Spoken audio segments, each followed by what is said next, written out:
Hi viewers, welcome to our channel. ప్రస్తుతం మనతో Zoom live లో అందుబాటులో ఉన్నారు doctor Pradeep Chinta, YSRCP UK convenor. నమస్తే సార్. నమస్తే అమర్. ముందుగా మైరా టీవీ ప్రేక్షకులకి నమస్కారాలు. Fine Amar, how are you? Fine sir, మీరు ఎలా ఉన్నారు? Yeah fine, thank you. Yes sir, ఏం చెప్తారు అంటే ముందుగా ఆంధ్ర రాష్ట్రంలో అధికారం మారిన తర్వాత, కొత్త ప్రభుత్వం ఏర్పడిన తర్వాత ఆల్మోస్ట్ 1 month గా వస్తుంది. ఈ 1 month లో పరిణామాలు కావచ్చు, పరిస్థితులు కావచ్చు, అడిగితే ఏం చెప్తారు సార్?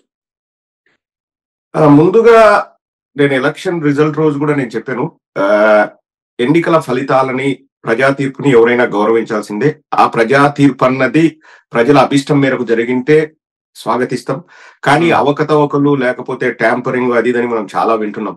అలాంటివి జరిగింటే మాత్రం అది ప్రజాస్వామ్యానికి గొడ్డలి పెట్టు. అటువంటివి ప్రజాస్వామ్యంలో జరగకూడదు.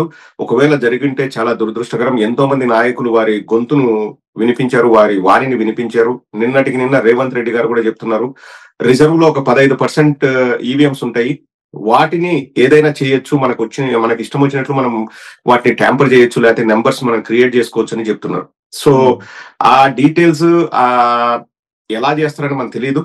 ఎప్పుడు తెలుస్తుందంటే, ఎవడైతే ఈ స్కామ్ ఒకవేళ జరిగింటే ఆ స్కామ్ లో ఇన్వాల్వ్ అయిన వాళ్ళు ఆర్థిక లావాదేవీలు లేకుండా అది జరిగిండదు. సో ఆ ఆర్థిక లావాదేవీలు ఏదైనా గొడవ వచ్చి వాళ్ళు కొట్టుకొని విషయాన్ని బయట పెడితే తప్పితే తెలిసే ఆస్కారం లేదు. ఎందుకంటే ఏ ప్రభుత్వ సంస్థ కూడా అది జరగలేదు అంటుంది కాబట్టి వాళ్ళు ఇంకా విచారణ చేయరు. సో విచారణ చేయనప్పుడు మనకు వాస్తవాలు బయటకు వచ్చే ఆస్కారం లేదు. ఎప్పుడు తెలుస్తుందంటే వాళ్ళు కొట్టుకొని లీకులు ఇచ్చుకొని బయట పెడితే తప్పితే ఇది తెలిసే ఆస్కారం లేదు. సో ఆ తరువాత జరిగిన పరిణామాలు చాలా దురదృష్టకరమైన పరిణామాలు. లైక్ నాకు దాదాపు 30 ఏళ్ళు అంటే రాజకీయాలతో పరిచయం ఉంది.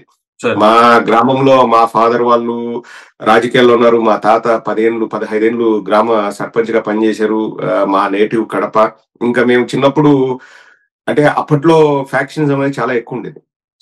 మన ఊర్లలో మన కలం అంటారు, పొలం దగ్గర కలాల్లో వాములు ఉంటాయి, వాముల కింద అక్కడంతా బాంబులు పెట్టి ఇవన్నీ కూడా మేము చూసాం. బాంబుల సంస్కృతి మా జమరంలో ఎక్కువ ఉంది.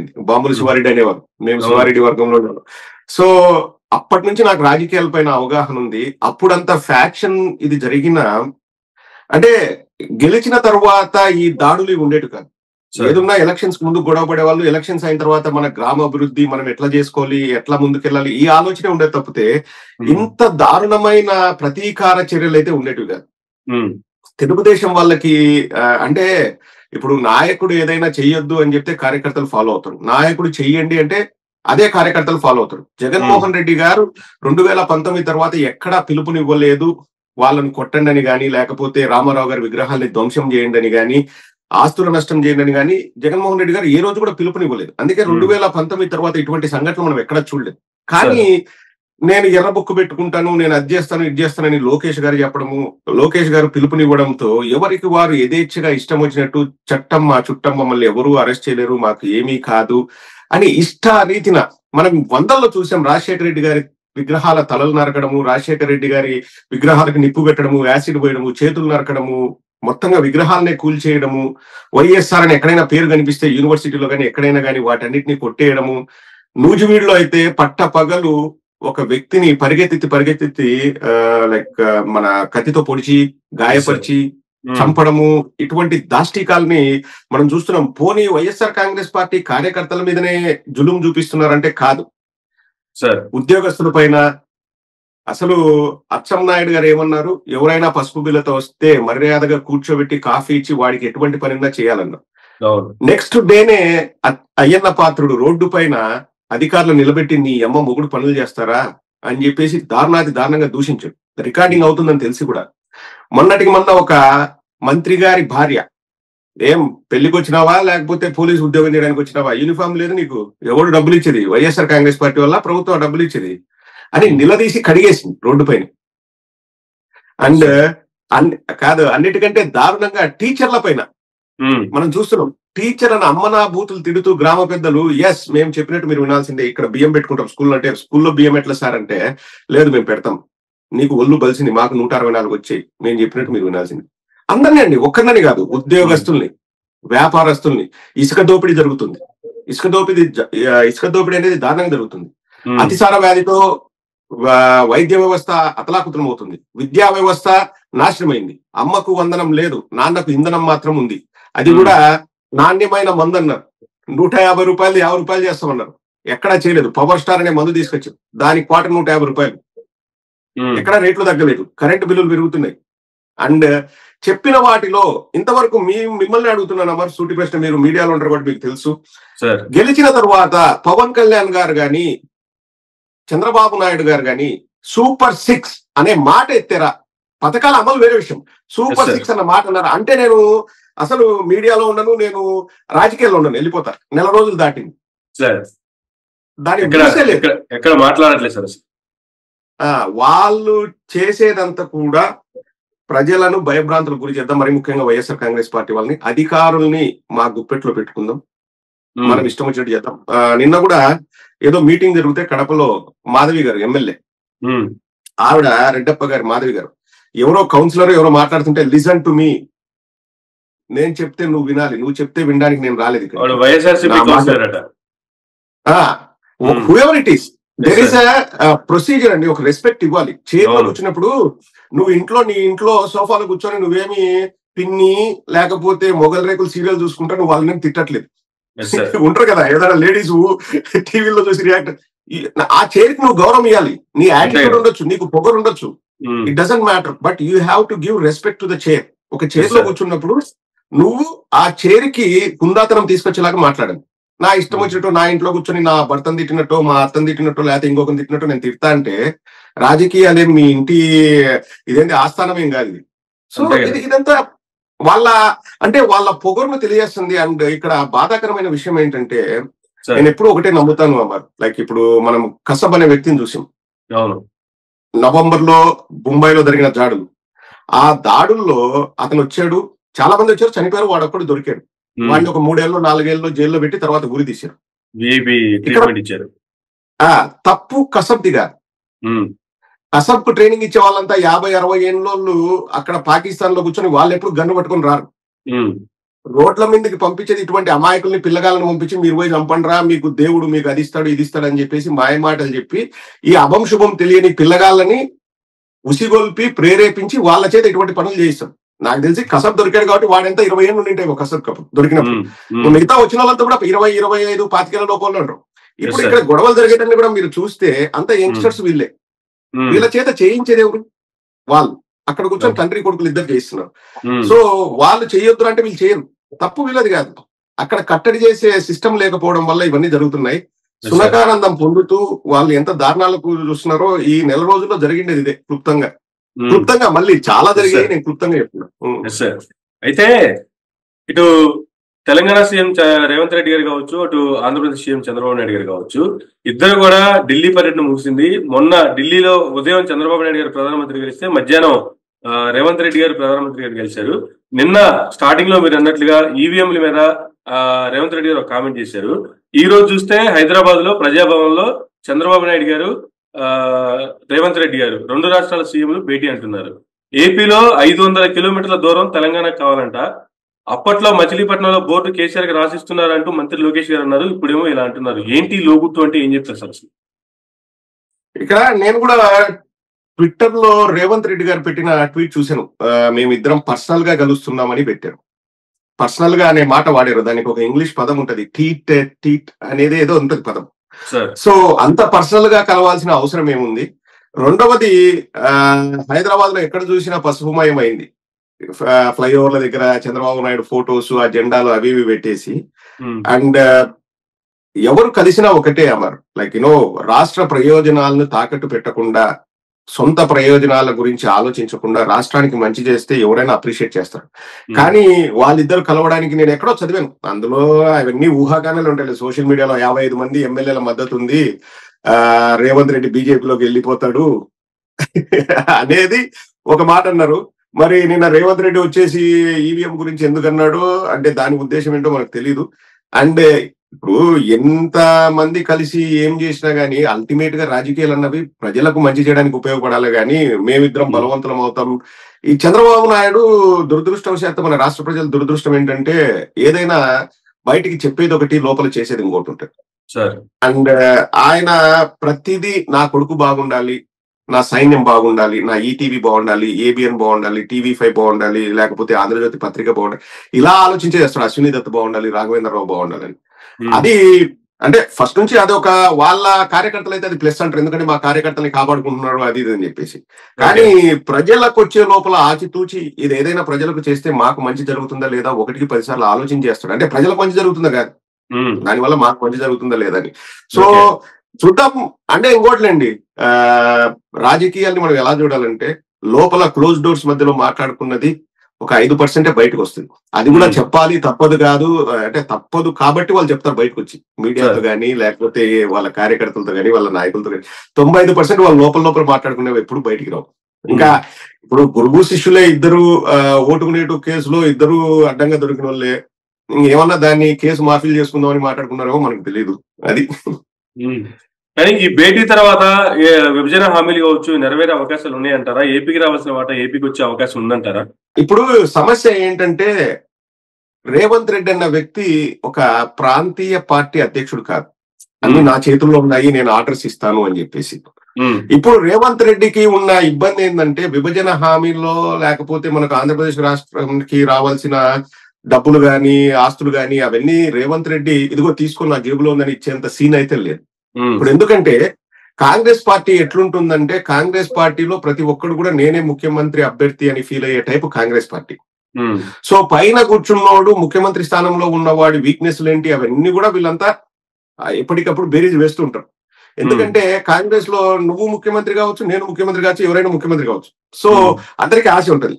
సో రేవంత్ రెడ్డి ఓకే నేను ఇప్పుడు ఆంధ్రప్రదేశ్ కు ఇవ్వాల్సిన ఆస్తులు కానీ లేకపోతే విభజన హామీలో చెప్పినవన్నీ ఇచ్చేస్తున్నాను, ఏదో చంద్రబాబు నాయుడు గారు తీసుకోండి మీరు నా గురువు అంటే మిగతా వాళ్ళ చేతికి అస్త్రం ఇచ్చినట్లే తెలంగాణలో. మిగతా నాయకుల చేతికి కానీ లేకపోతే కేసీఆర్ కానీ లేకపోతే ఇంకోరికి బీజేపీకి కానీ. సో అక్కడ తెలంగాణ ప్రయోజనాలను కాపాడుతున్నామని చెప్పేసి కేసీఆర్ గారు ఇంకా ఉద్యమమే స్టార్ట్ చేస్తారు. లేదా కాంగ్రెస్ లో ఉన్న వాళ్ళే మీరు ఎట్లు ఇస్తారు ఆంధ్రాకి అని చెప్పేసి రేవంత్ రెడ్డిని బాగా ఇబ్బంది పెడతారు. ఇంకా బీజేపీ వాళ్ళు ఇంకా వాళ్ళ స్టైల్లో వాళ్ళు చేస్తారు. సో చంద్రబాబు నాయుడు అడుగుతూనే మా శిష్యుడు అబ్బా నాకు ఇచ్చేస్తాడు అనేది అది మనం ఎక్స్పెక్ట్ చేయలేము. బట్ ఆంధ్రప్రదేశ్ కు రావాల్సిన విభజన హామీలో ఏవైతే ప్రామిసులు చేశారో అవన్నీ వస్తే బాగుంటుంది, మనకు కూడా మంచి జరుగుతుంది. బట్ నాకైతే అది ఎక్కడ జరుగుతుందని కనిపించట్లేదు. ఎట్లా వాళ్ళు వచ్చి బయటకు వచ్చి డిక్లరేషన్ ఇస్తారంటే పాము చావకూడదు కట్టె విరగకూడదు అని చెప్పేసి ఏదైనా ఒక మధ్య మార్గాన్ని వాళ్ళు అనుసరిస్తారు. ఇది ఇంకా చర్చలు జరుగుతున్నాయి, అది ఒక స్టేజ్కి వస్తుంది. కానీ చర్చలు బాగా జరిగాయని చంద్రబాబు నాయుడు చెప్తాడు, మనకు వస్తాయి, ఇదిగో వస్తాయి, 2 ఏళ్ళకి వస్తాయి, 3 ఏళ్ళకి వస్తాయని. రేవంత్ రెడ్డి ఏమంటాడు, తెలంగాణకు నష్టం జరగకుండా నేను వ్యవహరిస్తానని ఆయన అంటాడు. ఇంతకంటే ఏం జరగదు. కానీ ఇద్దరు మాట్లాడుకున్న తర్వాత మీరు అన్నట్లుగా కేంద్రం నుంచి ఢిల్లీ నుంచి ఇటు కాంగ్రెస్ అధిష్టానం కావచ్చు వాళ్ళు కూడా అప్రూవల్ ఉండాలి, డైరెక్ట్ గా ఇస్తారంటానికి లేదు. కానీ దీనివల్ల ఇప్పుడు వచ్చేది ఏంటంటే అంటే వీళ్ళ పర్సనల్ ఇష్యూస్ మాట్లాడుకోవడానికి భేటీ అంటారా, లేదు దీని మీద కూడా ఏమైనా కొంచెం క్లారిటీ వచ్చే అవకాశం ఉందంటారు? అసలు ఇప్పటికీ నాకు తెలిసి రేవంత్ రెడ్డి జుట్టు చంద్రబాబు చేతిలో ఉందని నేను అనుకుంటాను. రేవంత్ రెడ్డి మొన్న ఎక్కడో ఒక మీటింగ్ లో మేము సహచరులము నా గురువు అన్నారంటే చెప్పు తీసుకొని కొడతా ఏదో అన్నాడు, ఒక మాట అన్నాడు, మీడియాతో మాట్లాడారు. కానీ ఇప్పటికీ నాకు తెలిసి రేవంత్ రెడ్డి జుట్టు చంద్రబాబు చేతిలో ఉంది. ఎందుకంటే రేవంత్ రెడ్డికి సహాయం చేసింది అక్కడ మెయిన్ గా పచ్చ మీడియా ఎలక్షన్ టైంలో బాగా సహాయం చేసింది. సో పచ్చ మీడియా అంతా చంద్రబాబు నాయుడు సామాజిక వర్గం, చంద్రబాబు నాయుడు ఎట్లా చెప్తే అట్లే వింటది. రేవంత్ రెడ్డికి ఏం పచ్చ మీడియా చుట్టం కాదు. అప్పుడు ఏంటంటే అవసరం ఉంది కాబట్టి రేవంత్ రెడ్డికి సపోర్ట్ చేశారు. కాబట్టి రేవంత్ రెడ్డి జాగ్రత్తగానే ఉంటాడు. రేవంత్ రెడ్డి అంత బలవంతుడేం కాదు. పైగా ఇప్పుడు వీళ్ళ దరిద్రమైన కలయికలు ఎట్లుంటాయంటే చంద్రబాబు నాయుడు ఇప్పుడు అధికారికంగా ప్రత్యక్షంగా కూటమిలో భాగస్వామి. ఎవరెవరికి శత్రుత్వం? బీజేపీకి, కాంగ్రెస్ కి. కానీ ఇక్కడ మేము మిత్రులము అంటున్నారు. చూడు ఎంత దరిద్రంగా ఉంటాయి చూడండి కలయికలు. ఒకవేళ రాష్ట్ర ముఖ్యమంత్రుల హోదాలో కలిస్తే పర్లేదు, లేదు నా శిష్యుడు నేను గురువుని మా ఇద్దరికి ఓటుకు బంధం ఉంది మేము కలుసుకుని కేసులు కొట్టేయించుకుంటాం అంటే అంతకంటే దరిద్రం ఇంకోటి ఉండదు. సో ఏపీకి సంబంధించి చూసుకుంటే ఏపీ నుంచి క్యాప్ జెమినీ అలాంటి పెద్ద పెద్ద ఐటీ కంపెనీ కూడా వెళ్ళిపోతుంది. దీనికి కారణం ఏంటంటే ఏం చెప్తారు?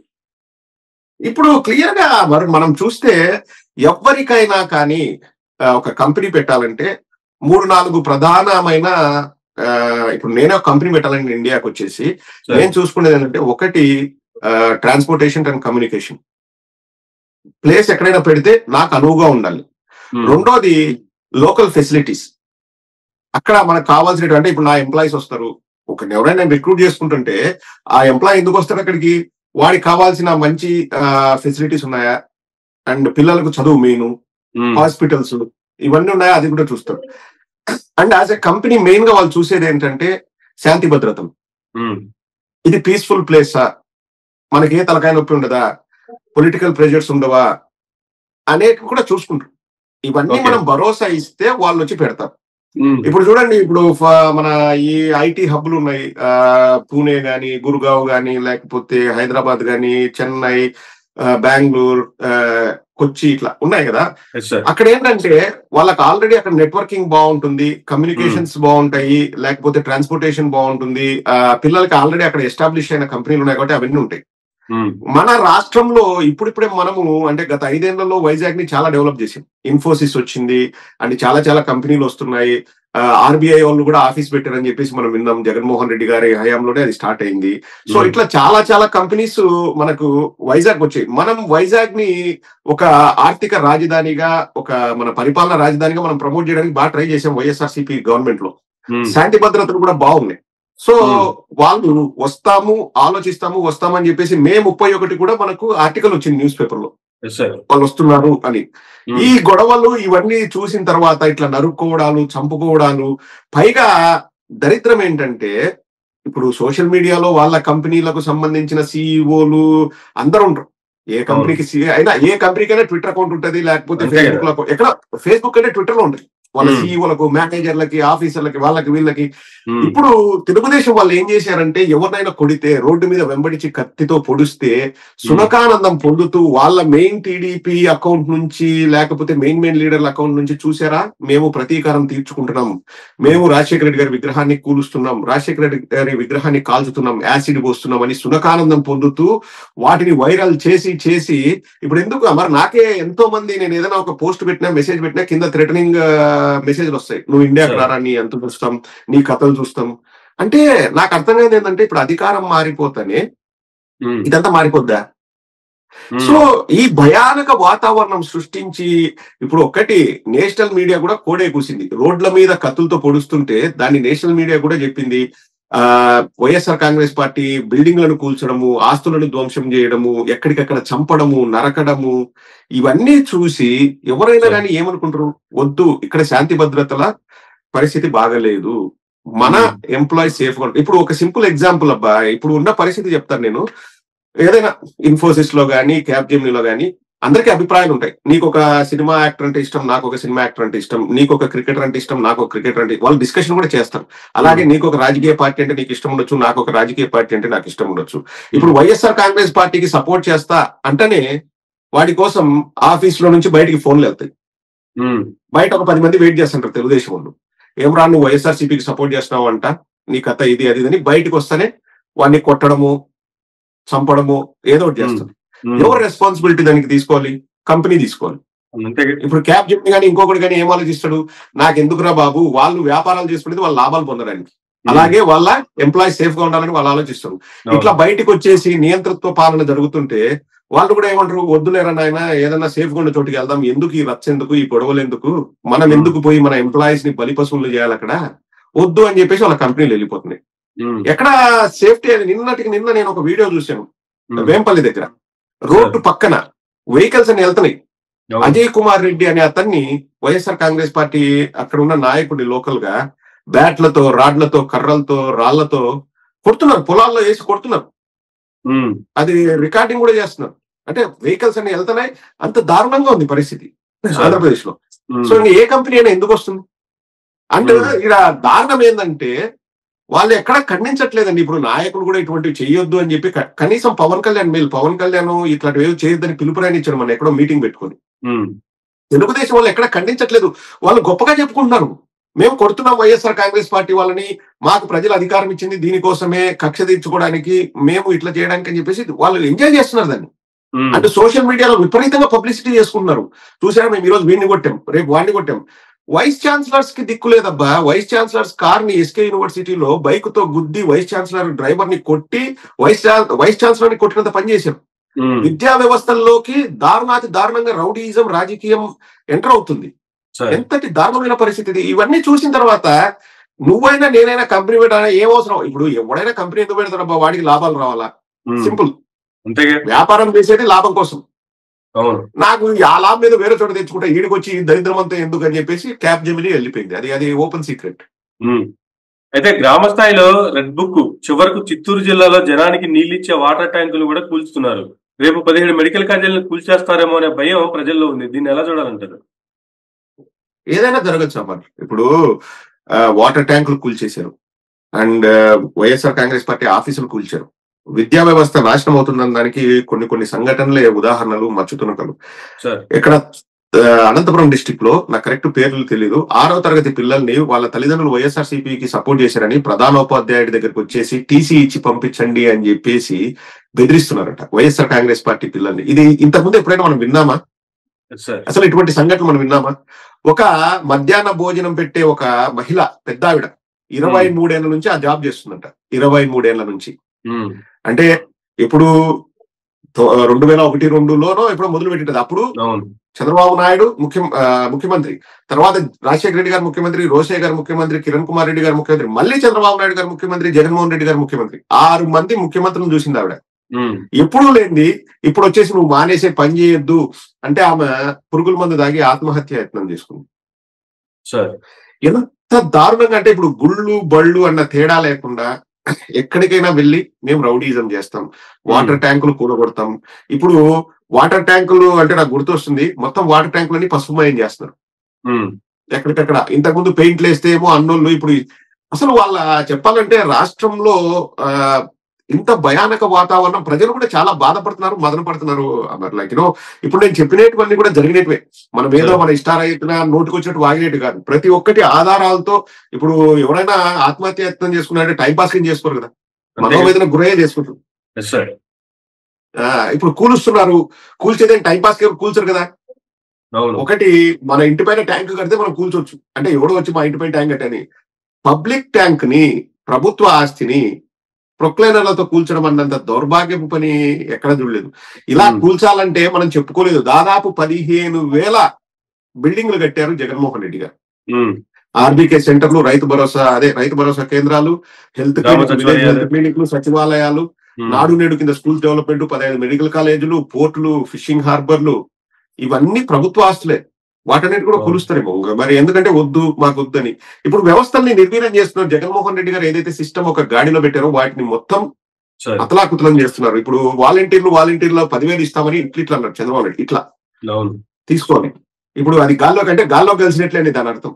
మేము ఇస్తామని కాదు, అది గాల్లో కలిసినట్టే. వాలంటీర్ సిస్టమ్ పోయింది, ఇంటికే రేషన్ సిస్టమ్ పోయింది. ఫస్ట్ మంత్ కాబట్టి జూలై 1వ తేదీ వాళ్ళు వీళ్ళు అందరూ తెలుగుదేశం నాయకులు వెళ్ళి పింఛన్లు ఇచ్చారంట. అది కూడా ఎట్లా జరిగింది నేను చెప్తాను. నేను అందరినీ అడిగి కనుక్కున్నాను. 3-4 ఇచ్చారు ఇంటికి వెళ్ళి. మిగతా వాళ్ళందరినీ ఒక చెట్టు కిందకి ఇస్తామని చెప్పేసి చేతివాటం చూపించి 500 నొక్కడము, 1000 నొక్కడం ఇట్లా చేశారు. అది ఫస్ట్ మంతే. ఇక 2వ నెల నుంచి ఇంకేం చేస్తారో చూద్దాం. ఎందుకంటే ఇది ఒక రోజుతో అయిపోయేది కాదు కదా, 60 నెలలు ఇవ్వాలి వాళ్ళు. ఒక నెల ఇచ్చేసి చూసామా మేము ఇచ్చాం, వాలంటీర్స్ లేకుండా ఇచ్చేసామంటున్నారు. నెక్స్ట్ నెల నుంచి ఎలా ఇస్తారో అది కూడా మనం చూస్తాం కదా. అండ్ ఎవరెవరు చేతివాటం చూపిస్తారో, ఎవరెవరు ఇవన్నీ చేస్తారో. ఆల్రెడీ నేను విన్నది ఏంటంటే దాదాపు 13,000 మందికో 23,000 మందికో తక్కువ ఇచ్చాం, అంటే కట్ అయిపోయింది పెన్షన్ నుంచి. మొత్తం 66 లక్షల్లో 66 లక్షల మందికి ఇవ్వలేదు, 65 లక్షల చేంజ్ ఇచ్చారు, తగ్గారు. ఇంకా వచ్చినప్పటికీ దాదాపుగా 2,50,000 మంది అనధికారికంగా పింఛన్లు తీసుకున్నారు. వీళ్ళంతా పింఛన్లకు అర్హులు కాదు, అయినప్పటికీ వైఎస్ఆర్సీపీ వీళ్ళకి పింఛన్లు ఇస్తుందని చెప్పి 2,50,000 మందిని లిస్టు కూడా తయారైంది అనేటువంటి గత 2-3 రోజులుగా వస్తున్నటువంటి వార్తలు. వీళ్ళందరి మీద చంద్రబాబు నాయుడు గారు యాక్షన్ తీసుకోమన్నారు. ఇటువంటి వాటన్నిటిని ఏరిపారేస్తున్నారు. ఇటువంటి కూడా వస్తున్నాయి. నాకు చాలా మంది వైఎస్ఆర్సీపీ మిత్రులు, సోదరులు ఏం చెప్పారంటే, వాళ్ళకి అధికారం ఇచ్చారు కదా, మనం ఒక 6 నెలలు సైలెంట్ గా ఉండాలి అన్నారు. దానికంటే పిచ్చితనం ఇంకోటి ఉండదు. వాళ్ళు ఎలా చేస్తారంటే, వాళ్ళది ఒక గమ్మత్తైన వ్యవస్థ నడుస్తుంది అన్నారు. వాళ్ళు ఎలా చేస్తారంటే, వాళ్ళు చంద్రబాబు నాయుడు చేస్తున్నాడనో పవన్ కళ్యాణ్ చేస్తున్నాడనో చెప్పరు. మీడియా ఎలా చేస్తుంది? ఇప్పుడు నేనే ఒక పచ్చ మీడియా అబ్బా, నేనే ఒక వెంకటకృష్ణనో లేకపోతే నేనే ఒక సాంబశివరావో నేనే ఈనాడు అనుకోండి. ఈ రోజు వార్తల్లోని ముఖ్యాంశాలు, గ్రామాల్లో వ్యతిరేకత తీవ్రంగా వస్తుంది, అర్హత లేని వాళ్ళందరికీ కూడా పింఛన్లు ఇచ్చారని చెప్పేసి వాళ్ళు కంప్లైంట్లు ఇచ్చారు. చంద్రబాబు నాయుడు వద్దు, ఎందుకు మనం అందరికీ ఇస్తాం కదా అంటే లేదు లేదు అని ఆధారాలతో సహా గ్రామస్తులే ఒక ఉద్యమం లాగా వచ్చేసి ఆఫీసర్ల దగ్గర వీడికి ఇవ్వద్దు వీడికి ఇవ్వద్దు అని చెప్తున్నారు. సో ప్రజాభీష్టం మేరకు ఈ పాయింట్ నొక్కుతారట. ప్రజాభీష్టం మేరకు చంద్రబాబు గారికి ఇష్టం లేకపోయినా, పవన్ కళ్యాణ్ గారికి ఇష్టం లేకపోయినా ఇట్లా వీళ్ళు చెప్తున్నారు కాబట్టి మనం అందరికీ ఒకేలాగా ఉండాలి, అందరికీ మంచి జరగాలి కాబట్టి 3 లక్షలు లేపేసినాం అంటే ఆ 3 లక్షలు ఎవరు ఉంటాయి? వైఎస్ఆర్ కాంగ్రెస్ పార్టీ వాళ్ళు ఉంటాయి. వాళ్ళందరికీ అర్హత ఉంటాయి కానీ వాళ్ళు లేపేస్తారు. ఇది జరిగేది ఇదే. మొన్నటికి మొన్న వెంకటకృష్ణ ఒక ఎక్కడో నేను క్లిప్ చూసా ట్విట్టర్ లోనే, 16,000 మందితో మెగా డిఎస్సి ఇస్తున్నట్టు. ఎందుకబ్బా స్టూడెంట్ టు టీచర్ రేషియో అన్నిటికంటే ఎక్కువ ఆంధ్రప్రదేశ్ లో ఉంది, ఇంకెందుకు మళ్ళీ మెగా డిఎస్సి అనేసి వాళ్ళే. అంటే ఏంటి, అది ఎలాగో ఇచ్చేది లేదు సచ్చేది లేదు. సో దాన్ని అలా మళ్ళీ ఏమంటారంటే ఇది ప్రజా ఉద్యమం, ప్రజలే వద్దంటున్నారు అని చెప్పేసి మళ్ళీ ప్రజల మీద అది వాళ్ళ సిస్టమ్ అబ్బా. అందుకే నేను చెప్తున్నాను వైఎస్ఆర్ కాంగ్రెస్ పార్టీ వాళ్ళకి కానీ ఇంకొకరికి కానీ ఫస్ట్ నెల నుంచే ఏం జరుగుతుంది అనేది ప్రజలకు చెప్పాల్సిన బాధ్యత మనకు. ఎందుకంటే ప్రజలు మ్యాండేట్ ఇచ్చింది 5 సంవత్సరాలకి 60 నెలలకి. ఇప్పుడు ఒక్క నెల మరి నేను లెక్కేసాను 4,12,00,000 మంది ఓటర్లు ఉన్నారు. అందులో మహిళలే ఎక్కువ పురుషుల కంటే. 2,10,00,000 మంది మహిళలు, 2,02,00,000 మంది పురుషులు. మన ముఖేష్ కుమార్ మీనా గారు చెప్పిన దాని ప్రకారం ఎలక్షన్స్ ముందు చెప్పారు కదా ఇంతమంది ఓటర్లు అంతా 18 ఏళ్ళు దాటిన వాళ్ళే కదా. సో వాళ్ళకి ఒక్కొక్కరికి 1,500 ఇస్తారని చెప్పేసి Super 6 లో చెప్పారు. ఒక్క నెల ఇవ్వకపోతే ఎంత స్కామ్ తెలుసా? ఒక్క నెల ఇవ్వకపోతే 3,150 కోట్ల స్కామ్. 2 నెలలు ఇవ్వకపోతే ఆ హామీని 6,300 స్కామ్. దాదాపు ఒక సంవత్సరం తర్వాత ఇచ్చారనుకోండి 36,000 కోట్ల స్కామ్ జరుగుతుంది. 38,600 కోట్ల స్కామ్ అది. ఇప్పుడు ప్రజలు 60 నెలలు మీకు మ్యాండేట్ ఇచ్చినప్పుడు మీరు చెప్పిన ప్రామిస్ కూడా 60 నెలలు ఇవ్వాలి కదా. సరే మాకు టైం పడుతుంది, మేము టైం బట్టికి వేరే విషయాల్లో అయితే టైం పట్టచ్చు. ఇప్పుడు ఎంతమంది ఉద్యోగస్తులు ఎంతమంది ఉన్నారు, నిరుద్యోగస్తులు ఎంతమంది ఉన్నారు, వారికి అక్షరాస్యత ఎంత ఉంది, ఇది టైం పట్టచ్చు. నైపుణ్య గణన అది అంటే దీంట్లో ఏముందబ్బా టైం పట్టడానికి? 18 ఏళ్ళు దాటిన వాళ్ళు 2,10,00,000 మంది. టైం పట్టేది ఏముంది? అంతేగా. సరే టైం పట్టింది అనుకో, ఒక సంవత్సరం నీకు టైం పట్టింది అనుకో, ఆ సంవత్సరం తర్వాత ఎన్ని నెలలు ఉంటాయి? ఇంకా 48 నెలలు ఉంటాయి. ఈ ముందు 12 నెలలకు కూడా బ్యాక్ డేట్ వేసి ఒక్కొక్కరికి 18,000. ఇప్పుడు సపోజ్ 2025 జూన్ నుంచి స్టార్ట్ చేస్తాం అనుకో,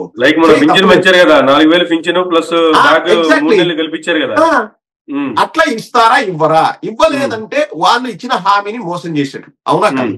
అంతే కదా. నేను ఇది ఇప్పుడు నేను కోరేది కూడా ఎవరికి, అందరికీ మంచి జరుగుతుంది.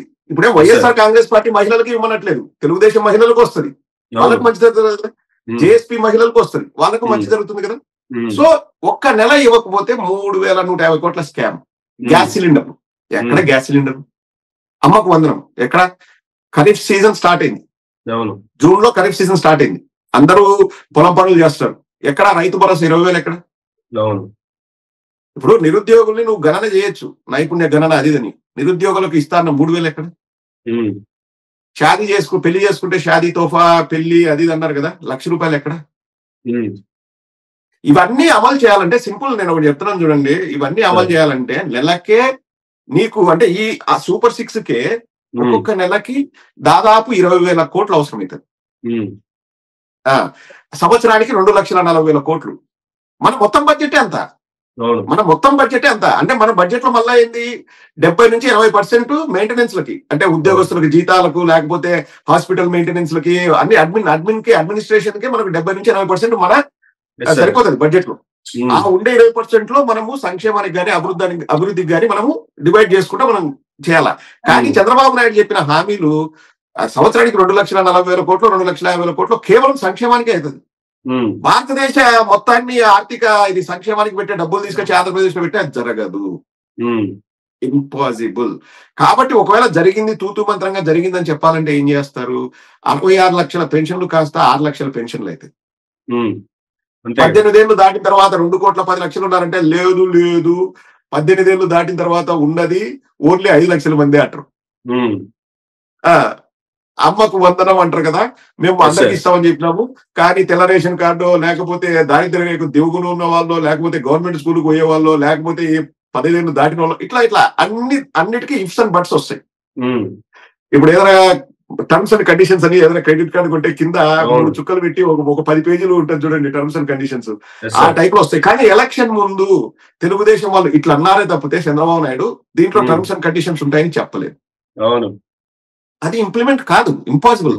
కాబట్టి వైఎస్ఆర్ కాంగ్రెస్ పార్టీ వాళ్ళకు కూడా నేను చెప్పేది ఏంటంటే 6 నెలలు వెయిట్ చేద్దాము, వాళ్ళు ఇవ్వకపోతే మనకి ఇంకా మేలే కదంటే ఇక్కడ నేను ఒకటే ఆలోచిస్తున్నాను, మన పార్టీకి మేలు అవుతుందా లేదా కాదు. వాళ్ళు చెప్పినవన్నీ ఇస్తే ప్రజలకు మేలు అవుతుంది కదా. పోనీ ఈయనలే బా ఇచ్చి హీరోలు కానీలే, తెలుగుదేశం వల్ల హీరోలు కానీలే ఇచ్చి సంతోషమే కదా. అంటే అల్టిమేట్ గా ప్రజలకు మంచి జరుగుతుంది కదా. ఇవన్నీ మనం ఎందుకు ఆపాలా, మనం ఫస్ట్ రోజు నుంచి అడగాల, తప్పులేదు. నేను ఏదైతే అడుగుతున్నానో, నేను ఇంతకుముందు 4-5 వీడియోలు చేసి నా ఛానల్లో నేను పెట్టి అడిగాను. జగన్మోహన్ రెడ్డి గారు నిన్న నెల్లూరులో మన జగన్మోహన్ రెడ్డి గారు అడిగారు, అమ్మకు వందనం ఎక్కడ, ఎక్కడ రైతు భరోసా ఎక్కడ 18 ఏళ్ళు దాటిన మహిళలకి 1500 రూపాయలు ఓటు, ఎన్ని ఓట్లు ఉన్నాయి, ఎంతమంది ఓటర్లు ఉన్నారో సహా చెప్పారు జగన్మోహన్ రెడ్డి గారు. మన నాయకుడు అడిగినప్పుడు మనం అడగకూడదా? కాబట్టి ఫస్ట్ డే నుంచి మనం అడగాల. ఒకటే మనమే వాళ్ళ మీద కక్షిత అడగట్లేదు, వాళ్ళే ఇస్తా ఉన్నారు. ఎన్నోసార్లు చేతులు ఇట్లిట్లానే అన్నారు. ఇస్తే ప్రజలకు మంచిది. ఏ ప్రజలు అంటే జనసేన వాళ్ళు ఉంటారు, టీడీపీ వాళ్ళు ఉంటారు, వైఎస్ఆర్ కాంగ్రెస్ పార్టీ వాళ్ళు ఉంటారు, మేనే కదా. పోనీ అట్లా ఇచ్చేసి పేరు తెచ్చుకోమను, మనకేం అభ్యంతరం లేదు. వాళ్ళు హామీ చూసే ఇస్తారన్న హామీలను చూసే ఓట్లు వేసారు. హామీలను నిలబెట్టుకుంటే పోనీ మీరే బాగుపడండి, ఆ క్రెడిట్ తీసుకోండి, ఎవరు వద్దన్నారు? అది జరిగేది కాదు, అది అయ్యేది కాదు. ఏమంటే సామాన్యులకు ఎప్పుడు తెలుస్తుందంటే ఒకటే అమర్, మన రాష్ట్రంలో ఉన్న అంటే ఒక దురదృష్టకరమైన పరిస్థితి ఏంటంటే చాలా మంది పేదవాళ్ళు ఉంటారు కదా, వాళ్ళు ఇన్ని ఆలోచించరు.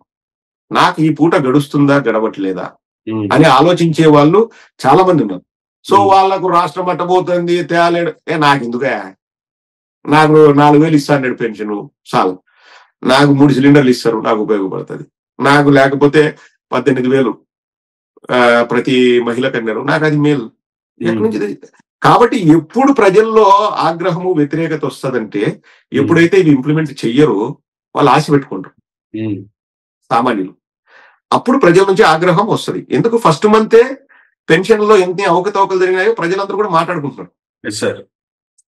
So we'll wait and see. But ఏంటంటే ప్రశ్నించాల్సిన పని అయితే మనకుంది. మనం ప్రశ్నించకపోతే దాన్ని కూడా 2 విధాలుగా చెప్తారు తెలుగుదేశంలో. వీళ్ళు భయపడ్డారు, మాట్లాడడం లేదు, మేము మమ్మల్ని చూసి వణికిపోతున్నారని ఒకడంటాడు.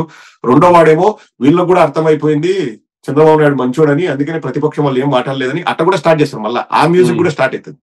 సో వైఎస్ఆర్ కాంగ్రెస్ పార్టీ వాళ్ళకి నేను చెప్పేది ఏంటంటే ప్రశ్నించే హక్కు, ప్రజాస్వామ్య పద్ధతిలో ప్రశ్నించే హక్కు ప్రతి పౌరుడికి ఉంది. సో మనం ప్రశ్నిద్దాం అంతే. అయితే మీరు అన్నట్లుగా వీళ్ళు ఇచ్చినటువంటి హామీలన్నీ అమలు సాధ్యం కాదు అనేటువంటి విషయం వాళ్ళకే తెలుసు. అమలు చేయాలంటే చాలా అప్పులు చేయాలి, లేదంటే చాలా కష్టపడాలనే విషయం కూడా తెలుసు. అయినా వీళ్ళైతే చేయగలరు, ఇచ్చారు కాబట్టి, హామీలు ఇచ్చారు కాబట్టి చేస్తారనేటువంటి ప్రజలు ఏ విధంగా నమ్మారా నిజంగానే అంటే ఏం చెప్తారు సార్? ఇప్పుడు మ్యాండేటరీ ఇచ్చారా అంటే ఏం చెప్తారు? ఇప్పుడు ఎలా అయిపోయిందంటే సిస్టమ్స్ అంటే ఒక రాజకీయమనే కాదు అమర్, ఇన్స్టెంట్ కాఫీ లాగా అయిపోయింది. అంటే ఇప్పుడు ప్రపంచంలో జరిగేటన్ని కూడా ప్రజల ముందుకు ఈ సెల్ ఫోన్లు చేతిలోకి వచ్చాయి. 3 రోజుల క్రితం జరిగింది ఏంటంటే ఇప్పుడు గుర్తుండట్లేదు, దురదృష్టవశాత్తు ప్రజలకి గుర్తుండట్లేదు. అంత ఫాస్ట్ యుగం అయిపోయింది ఇది, ఇన్స్టెంట్ కాఫీ లాగా. నాకు ఇప్పుడు ఇది కావాలా, జరిగింది, ఓకే. 5 ఏళ్ల క్రితం చంద్రబాబు నాయుడు హామీలు నిలబెట్టుకున్నాడా అంటే ఆలోచించే అంత టైం లేదు ప్రజలకి. బికాస్ ఇప్పుడు 5 ఏళ్ళు అన్నది చాలా పెద్ద కాలం. ఒక సినిమా, పెద్ద సినిమా వస్తే వారం ఆడితే గొప్ప అనే పరిస్థితి ఉంది. ఇంతకు ముందు ఒక 180 రోజులు 200 రోజులు ఆడేది సిల్వర్ జూబ్లీ అది అని చెప్పేసి 1 year ఆడిన కాలాలు ఉన్నాయి. వాటి గురించి 1 year చర్చ నడిచేది ఏదైనా ఒక సినిమా గురించి. ఇప్పుడు ఏమైపోయిందంటే సమస్యలు ఎక్కువైపోయాయి, అలాగే జరుగుతున్న పరిణామాలు ఎక్కువైపోయాయి. ప్రజలకి ఇంతకు ముందు 10 విషయాలు తెలిస్తే ఇప్పుడు సెల్ ఫోన్ పుణ్యమాని 1000 విషయాలు తెలుస్తున్నాయి. సో ఆ ప్రవాహంలో ఏమైపోతుందంటే లాస్ట్ 5 ఏళ్ళు చంద్రబాబు నాయుడు ఇచ్చినాడా లేదా అంటే అది గుర్తులేదు మాకు. ప్లస్ రెండవది వైఎస్ఆర్ కాంగ్రెస్ పార్టీ పరోక్షంగా చంద్రబాబు నాయుడు చేసిన మేలేందంటే మనం టైం టు టైం ఇచ్చినాం కదా, వీళ్ళు ఇచ్చినారు కదా, వీళ్ళని చూసి చంద్రబాబు నాయుడు కూడా ఇస్తాడులే, ఇప్పుడు ఇవ్వాలి కదా, తప్పదు కదా అనే భావన కూడా ప్రజల్లోకి వచ్చింది. ఓకే, అన్ని time to time Jaganmohan Reddy గారు ఇచ్చారు, చెప్పినటువంటి చేశారు. అంటే అక్కడ తెలుగుదేశం వాళ్ళు ఎక్కడ సక్సీడ్ అయ్యారంటే జగన్మోహన్ రెడ్డి గారి జేబులో నుంచి ఏమన్నా ఇస్తున్నాడా, మీ డబ్బులే మీకు ఎన్నికి ఇస్తున్నాడు అన్నారు.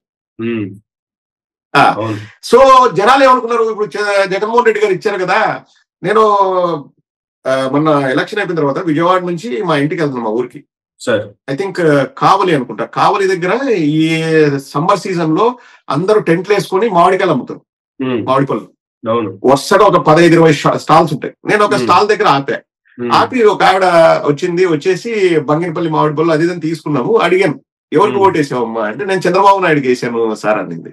ఎందుకు వేసారమ్మా అంటే, ఇంతకుముందు జగన్మోహన్ రెడ్డి గారికి వేసాను సార్, కానీ ఇప్పుడు అమ్మకు వందనం అన్నారు, నాకు 3 పిల్లలు 15,000 వస్తాయి, 3 గ్యాస్ సిలిండర్లు అన్నారు సార్, అవి వస్తాయి అంటే, మీకు ఎట్లమ్మా గ్యారంటీ ఇస్తారని గ్యారంటీ ఉందంటే, సార్ ఇంతకు ముందు జగన్మోహన్ రెడ్డి గారు ఇచ్చారు కదా, ఇప్పుడు తప్పనిసరి ఇస్తారు, అందులోనూ అందరు అడుగుతారు చేస్తారు కాబట్టి ఇస్తారని నమ్మాము సార్, అందుకని ఇచ్చాము, నాకు 3 పిల్లలు, నాకు హెల్ప్ అవుతుంది కదా సార్ అని. అంటే అలా మైండ్ సెట్ ఉంది ప్రజలది. సో ఇస్తాము అని వాళ్ళు ఇస్తారులే చూద్దాము అని, కానీ అది అమలు కాదని నీకు నాకు మనలాంటి వాళ్ళకి తెలుసు. ఇప్పుడు ఒక దినకూలి ఉంటాడు, లేకపోతే ఒక 300 రూపాయలకు పనిచేసే వాళ్ళు ఇప్పుడు కూడా ఉన్నారు, 400 రూపాయలు ఎంత కూలి ఇస్తారు.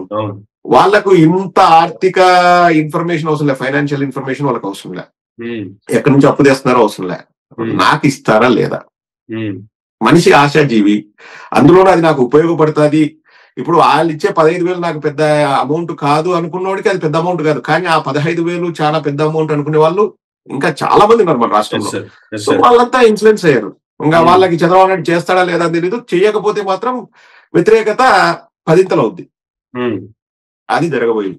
వ్యవస్థకు సంబంధించి కావచ్చు, లేదంటే హామీల అమలుకి సంబంధించి కావచ్చు, పరిస్థితులు ఎలా ఉంటే, ఒక పక్క అరెస్టులు కూడా అలాగే అవుతూ ఉన్నాయి. రీసెంట్ గా పిన్నెల్లి గారి అరెస్ట్కి సంబంధించి కావచ్చు, తర్వాత దూరంపూడి చంద్రశేఖర్ రెడ్డి గారి అరెస్ట్ కూడా రంగం సిద్ధమైంది అనేటువంటి కామెంట్లు కూడా గత 2 రోజులుగా కామెంట్స్ వస్తూ ఉన్నాయి. భవిష్యత్తులో ఇంకెవరు ఈ లిస్ట్ లో ఉన్నారు అంటే ఏం చెప్తారు సార్? అది తెలుగుదేశం వాళ్ళు అడిగితే కరెక్ట్ గా చెప్తారు. మరి ఎవరి మీద ఎంత కోపం ఉందో, ఎవరిని అంటే ప్రజలు మాకు అధికారం ఇచ్చింది అరెస్టుల పర్వం కొనసాగించడానికి, కూల్చివేతల పర్వం కొనసాగించడానికి, విద్యా వ్యవస్థను నిర్వీర్యం చేయడానికి, వైద్య వ్యవస్థను అతలాకుతలం చేయడానికి వారు అనుకుంటే మనం చేసేదేం లేదు. దురదృష్టవశాత్తు వారికి ఇచ్చిన మ్యాండేట్ 5 ఏళ్ళు ఉంటుంది. బట్ ఒకటి, ప్రజలు అన్ని కూడా గమనిస్తూనే ఉంటారు. ప్రజలు ఇప్పుడు తప్పు చేసింటే ఎవరికైనా శిక్ష పడాల్సిందబ్బా, బాటం లైన్ అనేది చెప్తాను నేను.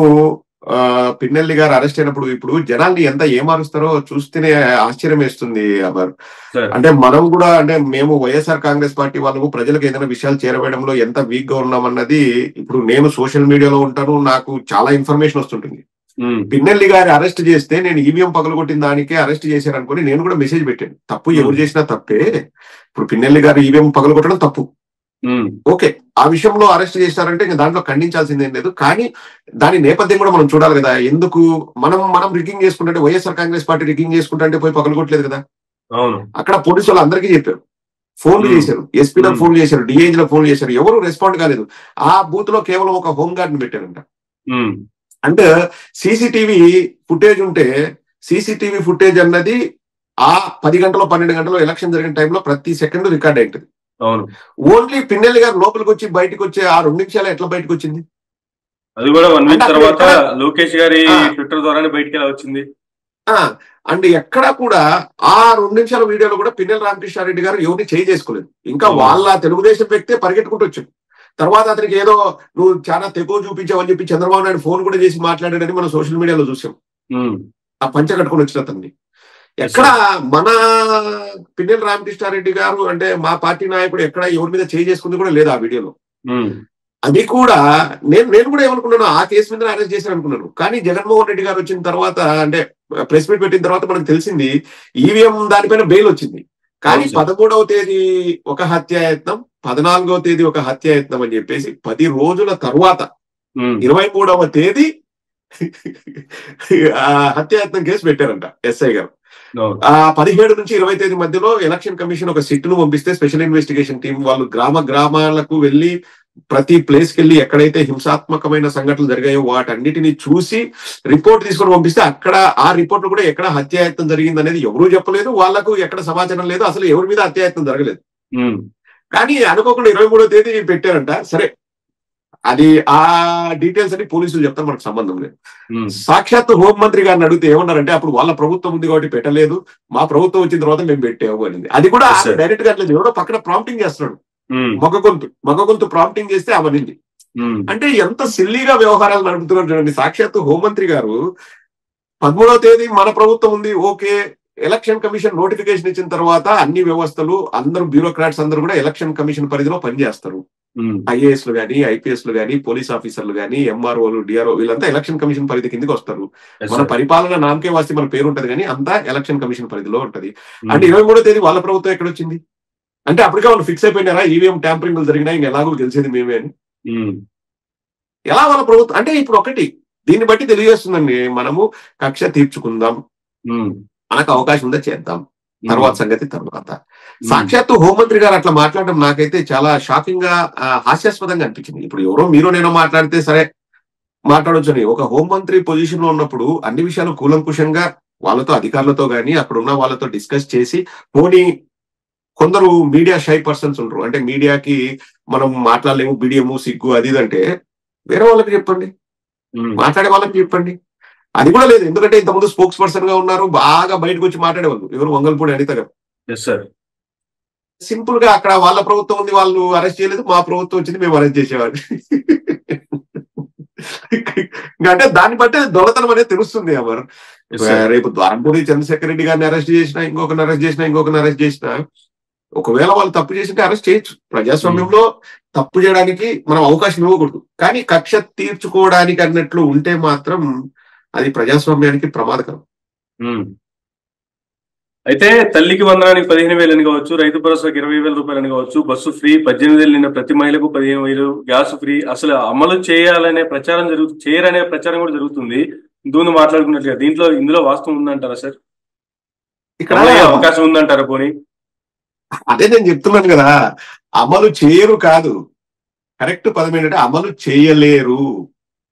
ఇట్స్ హైలీ ఇంపాసిబుల్ అబ్బా. ఇప్పుడు నీ దగ్గర 1000 రూపాయలు ఉంది, నువ్వే ఒక ముఖ్యమంత్రివి, దాంట్లో 800 రూపాయలు నువ్వు జీతాలకు ఇవ్వాలి, నీ దగ్గర 200 మిగిలింది, నువ్వు 3,000 రూపాయలు ఎట్లా పంచుతావు అబ్బా? ఏ విధంగా పంచుతావు నువ్వు? సింపుల్ లాజిక్, నువ్వు ఎలా పంచుతావు? నీ దగ్గర లేదు. ఇప్పుడు మళ్ళీ ఇక్కడ మనం కూడా ఒక మాట అనొచ్చు, ఒకవేళ వాళ్ళు పంచిన ఆయన చంద్రబాబు నాయుడు జేబులో నుంచి ఇవ్వలేదు కదా, ప్రజలు డబ్బే ఇస్తున్నారు. ఇంతకుముందు జగన్మోహన్ రెడ్డి గారికి 24,000 ఉద్యోగాలు ఇచ్చాం మనం, టీచర్ ఉద్యోగాలు, కానీ వాళ్ళు సాటిస్ఫై కాలేదు. కానీ ఏం జగన్మోహన్ రెడ్డి గారు జేబులో డబ్బు ఇవ్వట్లేదు కదా, అలా కూడా మనం ఆలోచించాలి కదా. ఎందుకు ఇవ్వలేకపోయారు అంటే, ఒక్కసారి ఎవరికైనా గవర్నమెంట్ జాబ్ ఇస్తే వాళ్ళకు ఒక 40 ఏళ్ళలో 35 ఏళ్ళలో కెరియర్ ఉంటుంది. ఒక 25 ఏళ్ల కుర్రాడికి ఇస్తే ఒక 35 ఏళ్ల కెరియర్ ఉంటుంది. 35 ఏళ్ళు అతనికి జీతం ఇవ్వాలి, అది గవర్నమెంట్ మీద బర్డన్. మన దగ్గర ఎంత ఆదాయం ఉంది, మన దగ్గర ఎంత అంటే మిగులు డబ్బు ఉంది, దాన్ని బట్టి మనం అన్నిటికీ సర్దుతాం. ఇప్పుడు చంద్రబాబు నాయుడు దగ్గర ఓ 50 లక్షల కోట్లు ఎవరైనా ఇస్తే అమ్మకు వందనం ఇది కాదు 10 ఇస్తాడు. డబ్బులు ఎక్కడ ఉన్నాయి? లేవు కదా. మెయిన్ ప్రాబ్లం అది. నిన్న మోదీ గారికి 1,00,000 కోట్లు అడిగారని చెప్పేసి ఎక్కడో చూసా. ఇప్పుడు మోదీ గారిని అడిగారంట, 1,00,000 కోట్లలో మోదీ గారు 1000 కోట్లు కూడా ఇవ్వరు. ఎందుకంటే మోడీ గారి ప్రాబ్లమ్స్ ఉంటాయి. ఇప్పుడు ఆంధ్రప్రదేశ్ కు 1,00,000 కోట్లు ఇస్తే బీహార్ నితీష్ కుమార్ కారెక్కి కూర్చుంటాడు. అడుగుతున్నారు. ప్రత్యేక హోదాతో పాటు 4 నగరాల్లో మెట్రో రైళ్ల కోసం 15,000 కోట్లు అడిగారంట. అవును. ఈ మన మోదీ గారు గత 10 ఏళ్లలో చూసుకుంటే ఇంతకుముందు ఎప్పుడు చేయనంత అప్పు మోదీ గారే చేశారు కేంద్ర ప్రభుత్వం. వాళ్ళ సమస్యలు వాళ్ళకు ఉన్నాయి. పోనీ వాళ్ళు మనకు 1,00,000 కోట్లు ఇవ్వాలంటే ఎట్లా ఇస్తారబ్బా? మీ మీద ప్రతి దాని మీద జిఎస్టీ, ఇప్పుడు అన్నిటికీ జిఎస్టీ వస్తుందంట కదా, అన్నిటికీ జిఎస్టీ అని చెప్పేసి ఇంకా ప్రతి దాని మీద ఇప్పుడు మీరు అడుగు తీసి అడిగేస్తే జిఎస్టీ అంటారు, భూమి మీద జిఎస్టీ అంటారు. పెట్రోల్ కూడా జిఎస్టీ పరిధిలో తీసుకురావడానికి ప్రయత్నాలు జరుగుతున్నాయి ఆల్రెడీ. అన్ని నేను ఒక సోదరుడు నాకు మెసేజ్ పంపించే చూసాను, ఎలక్ట్రానిక్ వెహికల్స్ వచ్చాయి కదా, ఈవీలు వచ్చాయి కదా, ఇప్పుడు 8వ తేదీ నుంచి 16,000 ఎక్స్ట్రా పన్ను కట్టాలంట ఈవీ వెహికల్స్ కి. అవన్నీ జరుగుతున్నాయి. ఇప్పుడు 16,000 పెరుగుతుంది అబ్బా, నువ్వు ఎలక్ట్రిక్ వెహికల్ కొంటే 8వ తేదీ తర్వాత నువ్వు 10 లక్షల కారు కొంటే 10 లక్షలు 16,000 కట్టాలి. ఎందుకంటే గవర్నమెంట్ ట్యాక్స్లు పెంచుతుంది ఈవీల పైన, road tax what ever it is, నా దగ్గర డీటెయిల్స్ ఉన్నాయి. సో ప్రతిదీ కూడా పన్నుల రూపంలో వసూలు చేసింది ఇవ్వాల్సిందే. కానీ ఇప్పుడు చంద్రబాబు నాయుడు నాకు 1,00,000 కోట్లు అంటే నరేంద్ర మోడీ మేరీ జేబ్ మే హై టేక్ ఇట్ అంటారా? ఎక్కడి నుంచి తెచ్చిస్తాడు 1,00,000 కోట్లు? అంటే ఇవన్నీ ఏంటంటే బిల్డప్లు అనమాట. చూసారా, రాష్ట్రం కోసం చంద్రబాబు నాయుడు 1,00,000 కోట్లు అడిగాడు మోడీని, ఇవ్వలేదనుకో తప్పెవరిదైంది? మోడీదే అవుద్ది. కానీ చంద్రబాబు నాయుడు హీరో అవుతాడు. ఇవన్నీ డ్రామాలు, ఇవి పచ్చ మీడియా చేసే డ్రామాలు. హైలీ ఇంపాసిబుల్ అమ్మారు. లైక్ నేను నెత్తి నోరు మొత్తుకొని చెప్పా నా వీడియోలో ఎలక్షన్స్ ముందు కూడా, ఇప్పుడు హామీలు ఇస్తున్నారు. హామీలు అన్నవి ఇప్పుడు లోకేష్ యువగలం పాదయాత్ర చేసింది. ఎంతమంది మహిళలు వెళ్ళి కొంగు జాచి నాకు ఫ్రీ బస్ ఇవ్వు లోకేష్, ఫ్రీ బస్ టికెట్లు ఇవ్వు లోకేష్ అని అడిగారు. అది ఎలక్షన్ తాయిలాలు. అంటే మన కర్ణాటకలో ఇచ్చారు, ఆడ అధికారం వచ్చింది. తెలంగాణలో ఫ్రీ బస్ అన్నారు, అధికారం మేము ఇస్తాం. సాధ్యాసాధ్యాలు చూడుకోకుండా ఇస్తాం. రెండవది అమ్మకు వందనం అని చెప్పి అమ్మ క్యాంటీన్లు అని చెప్పేసి తమిళనాడులో జయలలిత గారు ఉన్నప్పుడు స్టార్ట్ చేశారు. దాన్ని కాపీ కొట్టి అన్నా క్యాంటీన్ అంటారు. ఇప్పుడు అసలు మేము గొప్పగా చెప్పుకునేది ఏంటంటే జగన్మోహన్ రెడ్డి గారు నవరత్నాలు అన్నది ప్రజల మధ్య తిరిగి ఏం అవసరం ఉన్నాయో కనుక్కొని నవరత్నాలు పెట్టారు. వీళ్ళది మాత్రం ఇప్పుడు నవరత్నాలు అన్నది ఏది లేదు. అమ్మకు వందనం మంది కాపీ, రైతు భరోసా మనది కాపీ, 3 గ్యాస్ సిలిండర్లు కర్ణాటక కాపీ, ఉచిత బస్సు తెలంగాణ కాపీ, అమ్మకు అమ్మ క్యాంటీన్లు తమిళనాడు కాపీ. ఇప్పుడు దానిలో ఏది ప్రజలకు అవసరం ఉండేది ఏది? సో కేవలం ఎలక్షన్ స్టంట్ కోసం వాళ్ళు చెప్పారు, ఎలక్షన్ లో గెలవడానికి చెప్పారు. కానీ వాళ్ళు ఇప్పుడు ఒకటి మీరు నేనంటే తెలివిలేని వాళ్ళము లేకపోతే సామాన్యులము. మన చంద్రబాబు నాయుడు విజనరీ. 2047లో ఏం జరుగుతుందో తెలుసుకోగలిగిన దిట్ట. మన ఆర్థిక పరిస్థితి ఎట్లుందో తెలుసుకోలేడా? నువ్వు ప్రతిపక్షంలో ఉండొచ్చు, RTI right to information act ప్రకారం నువ్వు అడిగితే ఏదైనా ఇవ్వాల్సిందే ఎవరైనా. కానీ అందులోనూ మాజీ సీఎం కు ఇవ్వనని చెప్పేసి ఎవరైనా ఆపుతారా? ప్రతి సంవత్సరం బడ్జెట్ ప్రవేశపెట్టినప్పుడు డీటెయిల్స్ అన్ని ప్రజలకు చెప్తా ఉన్నాం. ఎందుకంటే ఇది బడ్జెట్ అన్నది ప్రజల కోసం చేసే ఇది ప్రజాస్వామ్యంలో. సో నీకు బడ్జెట్ ఎంత ఉంది, మిగులు ఎంత ఉంది, నువ్వు ఇవన్నీ ఇంప్లిమెంట్ చేయడానికి నీకు ఎంత అవుతుంది అనేది ఒక విజనరీకి తెలియదా? ప్రపంచానికి చదువు చెప్తాడు కదా ఆయన. సెల్ ఫోన్ ఆయనే కనిపెట్టాడు, కంప్యూటర్ ఆయనకు తెలుదా? తెలుసు. అంటే ఏమన్నాడు? సంపద సృష్టించి ఇవన్నీ ఇస్తాడు. మొదటి నెలనే 7,000 కోట్లు అప్పు చేశాడు. ఆర్బీఐ దగ్గర పోయి బాండ్ల రూపంలో తాకట్టు పెట్టి ఆర్బీఐ తలుపు తట్టి కాళ్ళు పట్టుకొని 7,000 కోట్ల అప్పు, మళ్ళా ఇంకొక 9,000 కోట్లకు అప్పుకి వెళ్తాడంట. ఫస్ట్ 3 నెలల్లోనే 17,000 కోట్లు అప్పు చేయాలనేది ప్లాన్ అంట. ఇప్పుడు ఎవరికైనా ఒక కొత్త సంస్థ వచ్చిందనుకో, చంద్రబాబు నాయుడు చూసి ఒక 10 లక్షల కోట్ల పెట్టుబడులు వచ్చాయనుకోండి, ఇప్పుడే అవన్నీ కార్యరూపం దాల్చాలంటే అవన్నీ ఫినిష్ అయ్యి ఎన్వైరన్మెంటల్ క్లియరెన్స్లు, ఫారెస్ట్ క్లియరెన్స్లు, లేకపోతే ఇది ల్యాండ్ క్లియరెన్స్లు, 1.25 లక్ష క్లియరెన్స్లు ఉంటాయి. అవన్నీ అయ్యి భూమి పూజ జరిగి అది స్టార్ట్ అయ్యి అది ఫినిష్ అయిన తర్వాత ఫినిష్ అయితే కూడా మనకు డబ్బులు రావు. అంతే కదా, వాడు ట్యాక్స్ కట్టాలా. ట్యాక్స్ కడితేనే కదా వచ్చేది. అదంతా అవ్వాలంటే కనీసం ఒక 5-6 సంవత్సరాలు అవుతుంది. పోనీ వాడు లాస్లు చూపిస్తే కంపెనీ వాడు లాస్లు చూపించచ్చు. ఆడిటర్లు బాగా తెలివైన వాళ్ళు ఏం చేస్తారు? ఇగో ఎక్స్పెన్సెస్ ఎక్కువైనాయి, వాళ్ళకి ఇచ్చినాం, ఎంప్లాయ్మెంట్ ఇచ్చినాం, ఇది ఇచ్చినాం, అది ఇచ్చినాం, మా కంపెనీ లాస్ అంటారు. ఏం చేస్తారు? ఇప్పుడు స్టార్ బక్స్ అనే కంపెనీ మీకు తెలుసు, 2 ఏళ్ల క్రితం 3 ఏళ్ల క్రితం యూకేలో వాడు లాస్ చూపించినాడు. అంటే వాడి వల్ల గవర్నమెంట్కి వచ్చే ఆదాయం 0. సో ఇప్పుడు కియా వాడు లాస్ చూపించాడు అనుకో, గవర్నమెంట్కి వచ్చే ఆదాయం 0. నువ్వు అట్లా ఎన్ని కియాలు పెడితే నీకు ఇప్పుడు సంవత్సరానికే నీకు 2,40,000 కోట్లు నీకు సంక్షేమ పథకాలకు కావాల్సింటే నువ్వు ఎన్ని కియాలు పెడితే నీకు ట్యాక్స్ రూపంలో 2,40,000 కోట్లు వస్తుంది. అంతే కదా. సో ఇదంతా కూడా చంద్రబాబు నాయుడు తెలియదు కాదు. Desperate situation, do or die situation. ఈసారి గెలవకపోతే మా పార్టీకి పుట్టగతులు ఉండవు, ఏదైనా చేద్దాం, ప్రజలకు చెప్తాం. అందుకే కదా కాలు కాలిన పిల్లిలాగా ఇప్పుడు సైలెంట్ గా ఎందుకున్నారంటే, ఎలక్షన్స్ అయిపోయినప్పటి నుంచి సూపర్ 6 అనే మాట ఎందుకు లేదంటే ఇదే కారణం. ఇప్పుడు 5 సంతకాలు పెట్టినోడు 10 సంతకాలు పెట్టడానికి పెన్నులో ఇంకు లేదా, లేకపోతే పేపర్లో స్థలం లేదా? అంతే కదా. 5 పెట్టినోడు 10 పెట్టు, ఆ 10 కూడా నువ్వే చెప్పినావు కదా. ఇప్పుడు జగన్మోహన్ రెడ్డి గారు చెప్పిండేది నువ్వు సంతకం పెట్టాలంటే నీకు ఇబ్బంది రావచ్చు. ఇప్పుడు 5 అన్నాడు, ఏంటబ్బా 5? ఫస్ట్ వచ్చేసి పెన్షన్లు, 2 వచ్చేసి అన్నా క్యాంటీన్లు, 3 వచ్చేసి నైపుణ్య గణన, 4 వచ్చేసి ఏదో చెప్పాడబ్బా, ఏదో 2 ఇంకా 2 ఏవో ఉన్నాయి. సో మెగా డిఎస్సి, ఇంకోటి ఏదో చెప్పాడు. అట్లా చెప్పినప్పుడు ఇంకా మిగతా 5 కూడా అమ్మకు వందనం, బస్సులు, సిలిండర్లు, రైతు భరోసా, 18 ఏళ్ళు దాటిన వాళ్ళకి 1,500, 50 ఏళ్ళు దాటిన ప్రతి బీసీకి పెన్షన్ 50 అవన్నీ కూడా సంతకాలు పెట్టాం. గీకడమే కదా, ఏముంది దాంట్లో? అంతే కదా. ఇప్పుడు 50 ఏళ్ళు దాటిన వాళ్ళు బీసీలు ఎంతమంది అని కనుక్కోవడం 1 వారం సరిపోతా? టైం అమ్మ 10 రోజులు సరిపోతా? అంతే. దానికి ఎందుకు టైము, దానికి ఎందుకు వెయిట్ చేయాలా? నాకు అర్థం కాదు అదే. అందులోనూ మామూలు వాళ్ళకైతే 10 రోజులు పడుతుందేమో, విజనరీకి 10 గంటలు చాలు. ఆయన విజనరీ అబ్బా, ఆయన అంత సృష్టించి అంటే మైండ్ లోనే మొత్తం విజనరీ. ఎందుకు చేయట్లేదు? డబ్బులు ఉంటాయి కదా. మళ్ళీ ఇంకొక మాట కూడా అంటున్నారు, ఖజానాలో డబ్బులు లేవని. చంద్రబాబు నాయుడు దిగిపోయినప్పుడు 2019లో ఖజానాలో కేవలం 100 కోట్లు ఉంటే, జగన్మోహన్ రెడ్డి గారు దిగిపోయిన నాటికి ఖజానాలో 5,000 కోట్లు డబ్బు ఉంది. అవును. On record. ఎవరైనా ఆర్టీఐ ప్రకారం అడిగినా కానీ డీటెయిల్స్ చెప్తారు. 5,000 కోట్లు ఖజానాలో డబ్బు ఉంది. Yes sir. అన్ని కూడా పెండింగ్ బిల్లులు లేవు, అన్ని ఇచ్చేసిపోయారు జగన్మోహన్ రెడ్డి గారు. అప్పుడు చంద్రబాబు నాయుడు ప్రతి సోమవారం పోలవరం అని జయము చంద్రన్న పాట పాడుకుంటూ పోలవరానికి పోయి ఆ బస్సులన్నీ పెట్టి తిప్పేవాడు. ఆ ఆర్టీసీకి 80 కోట్ల బకాయిలు పెట్టిపోయాడు చంద్రబాబు నాయుడు అధికారం దిగిపోయేటప్పటికి. ఇప్పుడు అట్లా ఏ దానికి బకాయిలు లేవు, అన్నిటికీ ఇచ్చారు జగన్మోహన్ రెడ్డి గారు. ఇంకా ఇప్పుడేం మనది సర్ప్లస్ ఉంటే మనం అప్పు చేయం. చంద్రబాబు నాయుడు హయాంలో అప్పు జరిగింది, జగన్మోహన్ రెడ్డి గారి హయాంలో అప్పు జరిగింది. ఓపెన్ గా మాట్లాడుకుందాం. మన దగ్గర సర్ప్లస్ డబ్బు ఉంటే మనం అప్పు ఎందుకు చేస్తాం? అంతేగా. కాబట్టి చంద్రబాబు నాయుడుకి తెలియక మన దగ్గర సర్ప్లస్ డబ్బు లేదు, మనం అప్పుల్లో ఉన్నామని. ఇంకా అప్పుల్లో ఉన్నవాడివి ఇంతకుముందు ఏమన్నారు, శ్రీలంక అవుతుంది పథకాలు టైంకి ఇస్తుంటే. ఇంక ఇప్పుడు శ్రీలంక అవడం కాదు, శ్రీలంక దగ్గరికి బొచ్చ తీసుకెళ్లి శ్రీలంకను అడుక్కోవాలా. అయ్యా నీ దగ్గర ఉంటుంది మాకు ఇవ్వయ్యా, నీ దగ్గర ఏదైనా మిగిలితే ఆకుల్లాకే వాడి దగ్గర పోయి మూతులు నాకడం అన్నట్టు అటు అయిపోద్ది ఇప్పుడు మన పరిస్థితి. అన్ని ఇస్తే చంద్రబాబు నాయుడుకి అన్ని తెలుసు, కానీ ప్రజల్ని మభ్యపెట్టడం ఇంకా బాగా తెలుసు. అదే జరిగింది.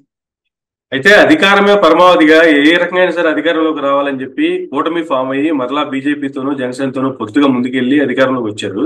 కానీ చాలా రకరకాల మాటలు వినిపిస్తున్నాయి సార్. కేంద్రంలో ఎక్కువ రోజులు మోడీ గారి ప్రభుత్వం నిలబడే అవకాశం లేదు, రాష్ట్రంలో ఎక్కువ రోజులు ఈ కూటమి కొనసాగే పరిస్థితి లేదనేటువంటి కామెంట్లు చాలా వస్తున్నాయి.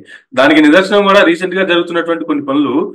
పవన్ కళ్యాణ్ గారు ఒక బహిరంగ లేఖ చంద్రబాబు నాయుడు గారికి రాయటం, వాళ్ళకి సంబంధించినటువంటి 2 ఎమ్మెల్యేలకి విప్పులుగా వీళ్ళని పరిగణించాలని చెప్పి ఒక బహిరంగ లేఖ రాయటం, అది కూడా మీడియా ముఖంగా దాన్ని రిలీజ్ చేయటం.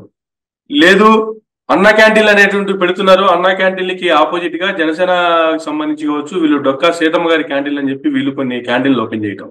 ఎట్లా చూడాలంటే ఆల్రెడీ వీళ్ళ మధ్యలో డిఫరెన్సెస్ స్టార్ట్ అయినాయి అంటారా? ఒకవేళ విప్పుల గురించి కావాలి అంటే చంద్రబాబు నాయుడు గారిని అడిగి 2 విప్పులు వేయించుకోవడం పవన్ కళ్యాణ్ గారికి పెద్ద పనేం కాదు కదా. కూటమిలో భాగంగా వాళ్ళిద్దరూ ఒక అండర్స్టాండింగ్ తో ముందుకెళ్తున్నప్పుడు ఇట్లా ఒక బహిరంగ లేఖ రాసి దాన్ని మీడియా ముఖంగా రిలీజ్ చేసి ఈ విధంగా చేయడం వల్ల మధ్యలో డిఫరెన్సెస్ ఆల్రెడీ స్టార్ట్ అయినాయి అనుకోవాలా? దీన్ని ఎట్లా చూడాలి సార్ అసలు? నేను ఆ విప్పు గురించి మీరు చెప్తుంటేనే విన్నాను, నాకు తెలియదు. I look into it. But see Amar, these are all hypothetical questions. అంటే ఇది జరగచ్చా జరగలేదని ఊహాజనితమైన ప్రశ్నలు, వాటికి సమాధానాలు కూడా ఊహాజనితంగానే ఉంటాయి. బట్ రాజకీయాన్ని మనం చూస్తే, బేరీజు వేస్తే రాజకీయాలు ఎలా ఉండేటువంటి, ఇంతకుముందు విలువలు విశ్వసనీయత కూడిన రాజకీయాలు ఉండేవి. అంటే ప్రతి పార్టీకి ఎథిక్స్ అండ్ ప్రిన్సిపల్స్ అనేటివి ఉండేవి. సో అప్పుడు ఏంటి, ప్రిన్సిపల్ సెంట్రిక్ పాలిటిక్స్ అనేటివి ఉండేవి. అంటే మాకు ఈ ప్రిన్సిపల్స్ ఉన్నాయి. ఇప్పుడు లెఫ్ట్ వింగ్, రైట్ వింగ్, ఆ వింగ్, ఈ వింగ్ అంటారు కదా. సో ఆ లెఫ్ట్ వింగ్, రైట్ వింగ్ అనేది ఫ్రాన్స్ లో స్టార్ట్ అయిందండి ఫస్ట్. సో వాళ్ళు ఏమంటారు, కమ్యూనిస్టులు మేము లెఫ్ట్ వింగ్ అంటారు. సో ఈ భావజాలాలతో రాజకీయ పార్టీలు నడిచేటివి. సో ఇప్పుడు నేను ఆ భావజాలానికి ఆకర్షితుడునై నేనేం చేసేవాడిని, అబ్బా నాకు దున్నేవాడితే భూమన్న కమ్యూనిస్ట్ ఇష్టం అంటే కమ్యూనిస్ట్ ఉండేవాడిని. లేదు రాజకీయాలు ఇట్లే ఉండాలా అంటే బీజేపీతో ఉండేవాడిని. లేదు నాకు అన్ని మతాల వల్ల ఒకటే, నాకు ఓటు బ్యాంకు బీజేపీకి అంటే కాంగ్రెస్ కు ముస్లింల ఓటు బ్యాంక్ అవసరం కాబట్టి నేను ఏమంటారు సెక్యులర్ అంటే అటెళ్ళిపోయాను. సో భావజాలాలతో కూడిన రాజకీయాలు ఏమయ్యాయంటే మన భారతదేశంలో మన దురదృష్టం, మన దరిద్రం ఏమైనంటే వ్యక్తిని బేస్ చేసుకొని రాజకీయాలు స్టార్ట్ అయ్యాయి. పర్సన్ సెంట్రిక్ పాలిటిక్స్ అయ్యాయి. ప్రిన్సిపల్ సెంట్రిక్ పాలిటిక్స్ కాస్త పర్సన్ సెంట్రిక్ పాలిటిక్స్. అంటే ఇప్పుడు నితీష్ కుమార్ ఉన్నాడు అనుకో, అంతా నితీష్ కుమార్ ఇష్టం. నితీష్ కుమార్ ఎథిక్స్ ని, ప్రిన్సిపల్స్ ని ఎంతైనా మార్చొచ్చు. నితీష్ కుమార్ కి మోడీతో పొసగలేదా, విడిపోతాం. అంటే ఇప్పుడు వ్యక్తులతో రాజకీయాలు నడుస్తున్నాయి, భావజాలాలతో రాజకీయాలు నడిచడం అనే కాలం పోయింది. ఇప్పుడు చంద్రబాబు నాయుడికి ఏం ప్రిన్సిపల్స్ ఉన్నాయో చెప్పబ్బా. ఎక్కే సంఖ, దిగే సంఖ. మా తెలుగుదేశం పుట్టిందే కాంగ్రెస్ కి ఆపోజిట్ గా అంటారు, కాంగ్రెస్ తో పొత్తు పెట్టుకున్నాడు. బీజేపీతో 2004లో ఓడిపోయిన తర్వాత ఏమన్నా ఇంకా జన్మలో బీజేపీతో నేను పొత్తు పెట్టుకున్నాను. 2014లో పెట్టుకున్నాడు, మళ్ళా కొట్లాడినాడు, మళ్ళా పెట్టుకున్నాడు. కాంగ్రెస్ తో పొత్తు పెట్టుకున్నాడు, కాంగ్రెస్ తో బాగుంటా అంటాడు, బీజేపీతో బాగుంటా అంటాడు, సిపిఐతో బాగుంటా అంటాడు, సిపిఎం తో సో ఇప్పుడు ఏమైపోయినాయంటే ఈ భావజాలాలు, ఎథిక్స్, ప్రిన్సిపల్స్, విశ్వసనీయత అనేటివి భూతద్దం పెట్టి వెతికిన పాలిటిక్స్ ఇప్పుడు కనిపించవు. కొందరు ఉన్నారు. ఇప్పటికీ నేను కొందరిని పేర్లు ప్రస్తావించాలంటే నేను మెచ్చుకునేది ఎవరంటే, వెంకయ్య నాయుడు లైఫ్ లాంగ్ బీజేపీలో ఉన్నాడు, వి హనుమంతరావు కాంగ్రెస్ అతను లైఫ్ లాంగ్ కాంగ్రెస్ లో ఉన్నాడు, అధికారంలో ఉన్నా పోయినా గీనా నేను కాంగ్రెస్ అంటాడు. సో అట్లా అది పాతతరం. ఇప్పుడు అదంతా పోయింది. ఇప్పుడు అంతా పోయి వ్యక్తి పూజ, వ్యక్తుల మీద ఆధారపడి రాజకీయాలు. సో ఒక వ్యక్తికి ఇంకొక వ్యక్తికి నచ్చకపోవడం అన్నది నెక్స్ట్ సెకండ్ జరగచ్చు, 6 నెలలు కూడా అవసరం లేదు, నెక్స్ట్ సెకండ్ జరగచ్చు. నితీష్ కుమార్ కూడా బాగా గోడ మీద పిల్ల లాంటి వాడే. అంటే వాళ్ళు చెప్పే అర్థమైన కారణం ఏంటంటే రాష్ట్ర ప్రయోజనాల కోసం అంటారు. కానీ ఈగో హర్ట్ అయింది అనుకో, ఇప్పుడు మీకు అదే ఆన్సర్. కేంద్రంలో ఎన్ని రోజులు ఉంటుందంటే తుమ్మితే ఊడిపోయే ముక్కు ఉంటే ఎంత లేకపోతే ఎంత అనే పరిస్థితి అయిపోయింది కేంద్రంలో. సో ఇప్పుడు నితీష్ కుమార్ కి మోదీ గారికి నచ్చలేదు అనుకో, సాయంత్రానికి కట్టి. చంద్రబాబు అట్లా చేయడు. ఎందుకంటే చంద్రబాబు నాయుడు ప్రస్తుతం ఉన్న పరిస్థితిలో వాళ్ళకి ఎక్కువ మంది ఎమ్మెల్యేలు ఉన్నా, అంటే ఎక్కువ మంది ఎంపీలు ఉన్నా, వాళ్ళ ఎంపీల అవసరం బీజేపీకి ఉన్నా, చంద్రబాబు నాయుడు అట్లా చేయడు. ఎందుకంటే చంద్రబాబు నాయుడు ఇప్పుడు చాలా బలహీనుడు. చంద్రబాబు నాయుడు ఎందుకు బలహీనుడు అంటే తన కొడుకు కోసం భవిష్యత్తుని క్రియేట్ చేస్తాడు, ఇప్పుడు ప్లాట్ఫామ్ సెట్ చేస్తున్నాడు. సో నేను గొడవలు పడడం కంటే కూడా నా కొడుకు భవిష్యత్తు ముఖ్యం అనేది ఆలోచిస్తాడు. And coming to state politics, మీరు అన్నారు విప్పు జారీ చేశారు, లోపల మాట్లాడుకోవచ్చు కదా అంటే, ఎస్ మాట్లాడుకోవచ్చు. నేను ఆశ్చర్యపోయింది ఎక్కడంటే ఎన్టీఆర్ పెన్షన్ స్కీమ్ అన్నాడు. ఇప్పుడు ఉన్నది కూటమి ప్రభుత్వం, నువ్వు ఎన్టీఆర్ పెన్షన్ స్కీమ్ అని ఎట్లా పెడతావు? పెట్టకూడదు. ఇప్పుడు అందుకే మీరు అన్నట్టు డొక్కా సీతమ్మన, ఎవరండి డొక్కా సీతమ్మన, ఆమె పేరు ఎందుకు పెడుతున్నాం అంటే, మేము ఆమె పేరు ఇంతకు ముందు కూడా recorded on record Pawan Kalyan చాలా సార్లు అన్నారు. అంటే వైఎస్ఆర్ కాంగ్రెస్ పార్టీని ఉద్దేశించే రాజశేఖర రెడ్డి గారి పేరు ఎందుకు ప్రతిదానికి, పొట్టి శ్రీరాములు గారి పేరు పెట్టలేరా ఏదైనా పథకాలకి, లేకపోతే గురిజాడ అప్పారావు గారి పేరు, లేకపోతే ఇట్లా అంటే సంఘ సంస్కర్తలు రాజకీయ నాయకులు వాళ్ళు ఉన్నారు కదా రాష్ట్రం కోసం మంచి, వాళ్ళ పేర్లు పెట్టలేరా అని ఇంతకు ముందు పవన్ కళ్యాణ్ అన్నారు. అది రికార్డెడ్ కూడా అన్ని చోట్ల. ఇప్పుడు మరి ఆ ఉద్దేశంతోనే ప్రతిదానికి మీ రామారావు మీరని పెట్టుకోవడం ఎందుకు అని చెప్పేసి అన్నారు. ఇంకోటండి, ఇక్కడ మన కాంప్లికేషన్స్ ఏంటంటే, వీళ్ళ పొత్తులో కాంప్లికేషన్స్ ఆంధ్ర రాష్ట్రంలో ఏంటంటే, అవునన్నా కాదన్నా తెలుగుదేశం అనేది క్యాస్ట్ బేస్డ్ పార్టీ, 100% అది caste based party. And only next ఎవరైనా ఎదగాలన్నా కానీ చంద్రబాబు నాయుడు నరనరాల్లో ఒకటే కోరుకుండేది ఏంటంటే, ఎదగాల్సింది లోకేషే. పవన్ కళ్యాణ్ ఎదగాలని కోరుకోడు, ఎప్పటికీ కోరుకోడు. ఇప్పుడు ఓకే నువ్వు ముసలివాడు వినవు, నీ తర్వాత ఎవరంటే లోకేష్ పేరే చెప్తాడు కానీ ముఖ్యమంత్రికైనా దేనికైనా పవన్ కళ్యాణ్ పేరు చెప్పడు పొత్తులో ఉన్నా.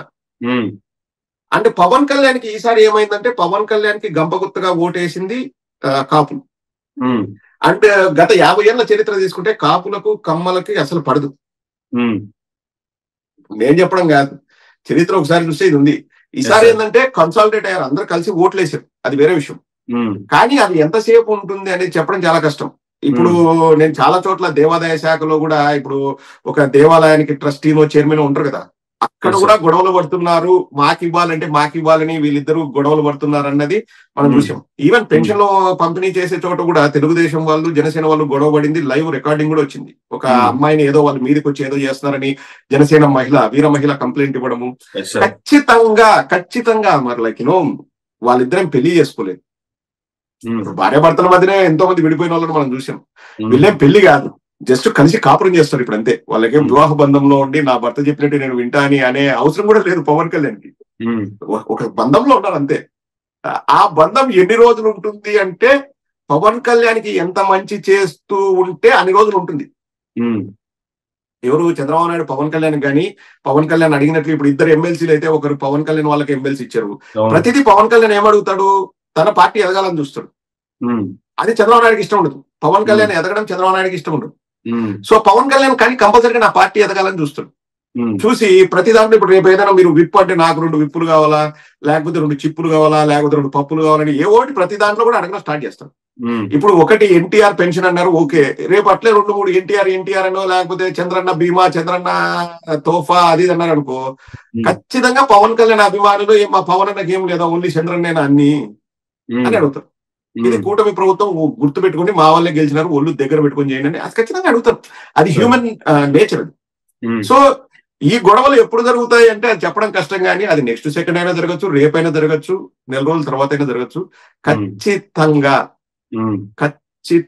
కొట్టుకుంటాం. ఇది నేను మళ్ళీ చెప్తున్నాను, చంద్రబాబు నాయుడు చెడ్డోడు, పవన్ కళ్యాణ్ చెడ్డోడు అని కాదు. That's a human psychology. ఇప్పుడు ఎన్నని పవన్ కళ్యాణ్ చూస్తూ ఉంటాడు. ఇప్పుడు వీళ్ళు చేసేదంతా కూడా ఎట్లా చేస్తారు, వాళ్ళ అవునన్నా కాదన్నా వీళ్ళ ఫీలింగ్ ఏంది, తెలుగుదేశం ప్రభుత్వం ఇదనే లెవెల్లో వీళ్ళు ఫీల్ అవుతున్నారు. ఎవరు తెలుగుదేశం వాళ్ళు. జనసేన వాళ్ళు ఇప్పుడు జనసేన ఉంటే ఎంత, లేకపోతే ఎంత, 20 పీకేసిన మాకు 144 మంది ఉన్నారు, సో హూ కేర్స్ అంటారు కదా. 136 ఎంత ఉన్నారు కదా, 136. So they don't care. కాబట్టి పవన్ కళ్యాణ్ అనే వ్యక్తికి ఎన్ని అందాయి, పవన్ కళ్యాణ్ మాట ఎంత చెల్లుబాటు అయింది, పవన్ కళ్యాణ్ పార్టీకి ఎంత చంద్రబాబు నాయుడు మేలు చేస్తున్నాడు అనే దాన్ని బట్టి ఈ పొత్తు ఉంటుంది. పవన్ కళ్యాణ్ ఏం చంద్రబాబు నాయుడుకి మేలు ఏం చేయలేడు, ఆల్రెడీ ఎలక్షన్ ముందు చేశాడు, మేలు చేశాడు. పవన్ కళ్యాణ్ లేకపోతే చంద్రబాబు నాయుడు గెలిచేవాడు కాదు, ఆల్రెడీ ఎలక్షన్ ముందు మేలు చేశాడు. ఇప్పుడు కొత్తగా మేలు చేసేది ఏమి ఉండదు. పవన్ కళ్యాణ్ ఇప్పుడు ఏమంటాడు, ఇప్పుడు నా టైం నాకు నువ్వు ఇవ్వాల్సిన టైం నాకు చెయ్యి అంటాడు. వాళ్ళు చేయరు. ఎందుకంటే ఒకటి చేస్తే పవన్ కళ్యాణ్ ఎదుగుతాడు, పవన్ కళ్యాణ్ స్ట్రాంగ్ అవుతాడు, అది వాళ్ళకి ఇష్టం ఉండదు. పైగా బిగ్గెస్ట్ మైనస్ ఈ పొత్తులో ఏంటంటే కమ్మ కాపు అనే క్యాస్ట్ ఈక్వేషన్ ఉంది కదా, అది బిగ్గెస్ట్ మైనస్.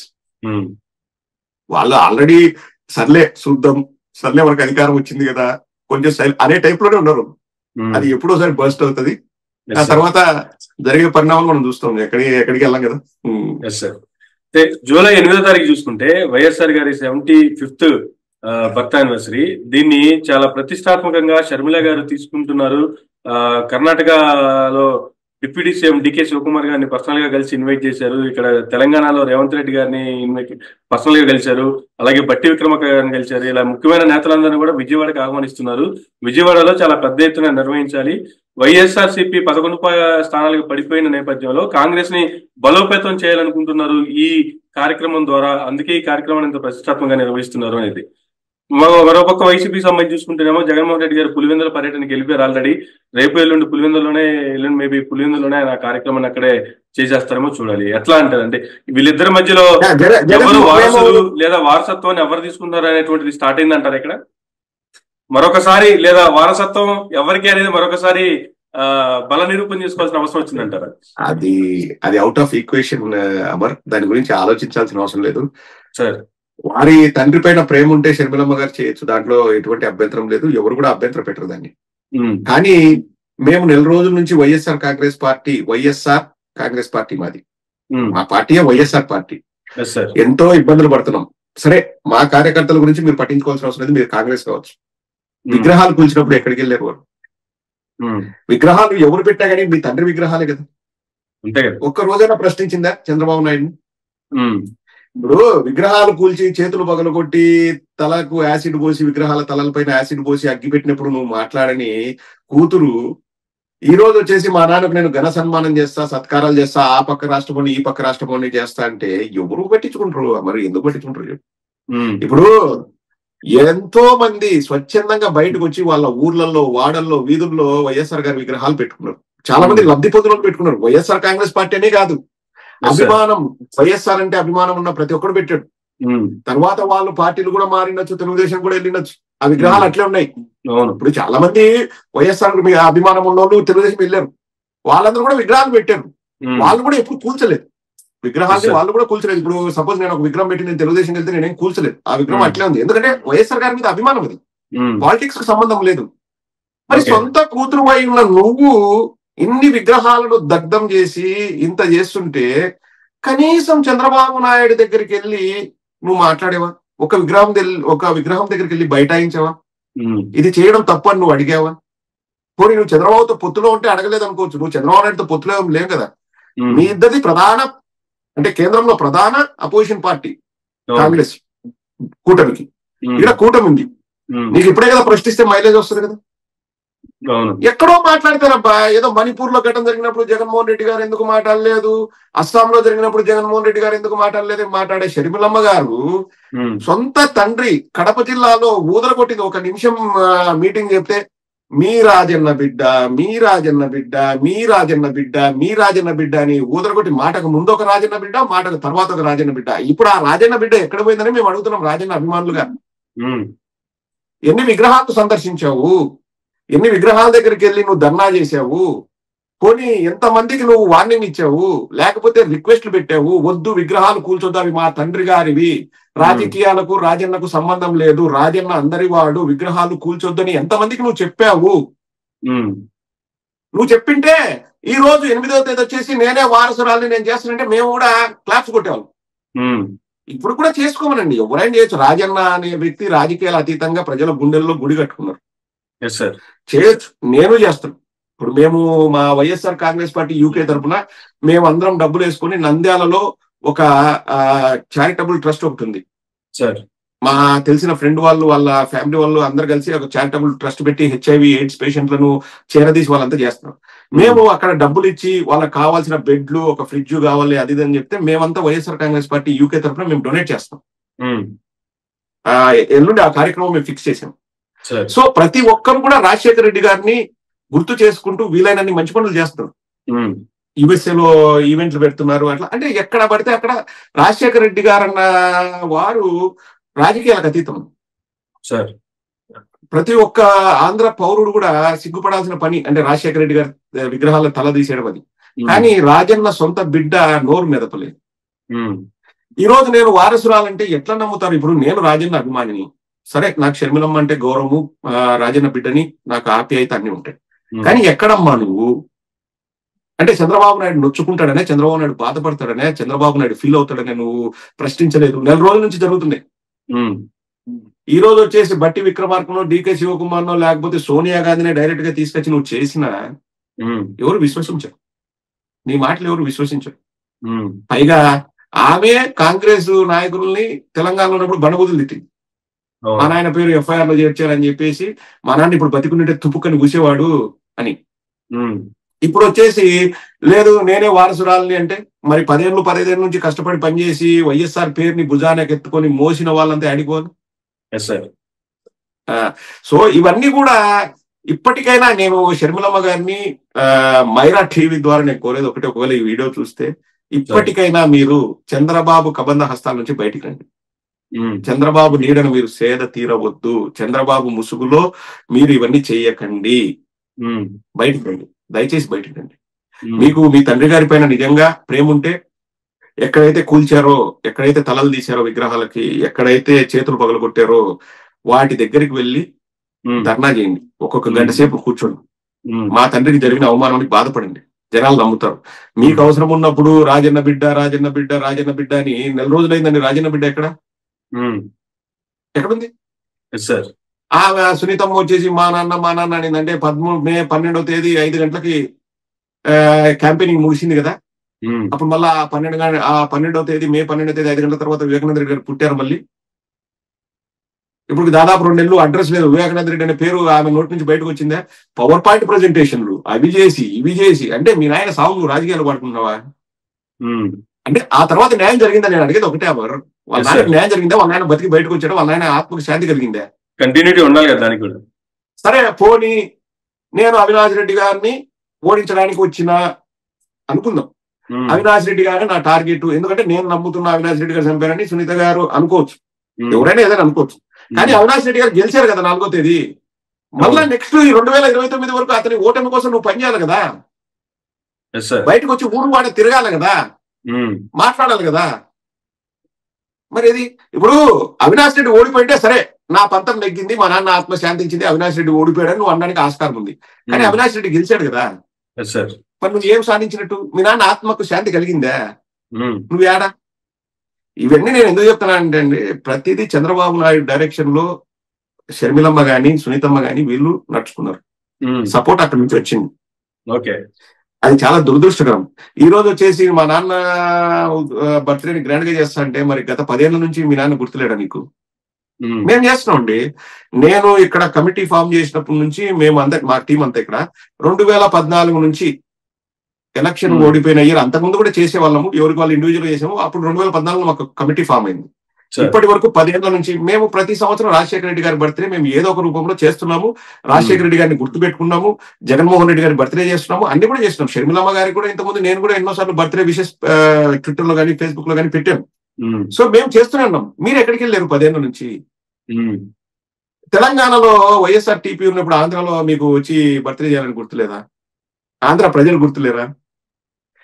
ఆవిడ దురదృష్టకరం ఏంటంటే, అన్న మీద కోపంతోనో వదిన మీద కోపంతోనో ఇంకా మనకు తెలియదండి. ఈ ఫ్యామిలీ ఇష్యూస్ తో ఇక్కడ దౌర్భాగ్యం ఏంటంటే, మన ఆంధ్ర రాష్ట్ర పరిస్థితి రాజకీయాల్లో నాకు ఎవరి మీద కోపం ఉందా అనే పార్టీ పెడతా, నన్ను ఏదైనా అవమానించారనే పార్టీ పెడతా. అంటే ప్రజలకు మంచి చేద్దామని కాదు పార్టీ. మా ఆయనతో నాకు కోపం, మా వదినతో నాకు పడదు, నేను వచ్చేసి మా ఆయన మీద ప్రతీకారం తీర్చుకోవాలా. ఆవిడ ఏ రోజైనా గెలవాలని ప్లాన్ చేసిందండి? ఓట్లు చీల్చాలా. ఇదే కాన్సెప్టే. గెలవాలని ఎక్కడ అనుకోలేదు, ఓట్లు చీల్చాలా అని నేను చీల్చిన. కొన్ని చోట్ల ప్రభావం చూపించిందండి. ఇప్పుడు కడపలో ఆసిఫ్ ఖాన్ అతీఫ్ ఖాన్ ఎవరో పోటీ చేశాడు కాంగ్రెస్ తరఫున, 24,000 ఓట్లు వచ్చాయి. అండ్ మాధవి గారు గెలిచింది 17,000 ఓట్లతో.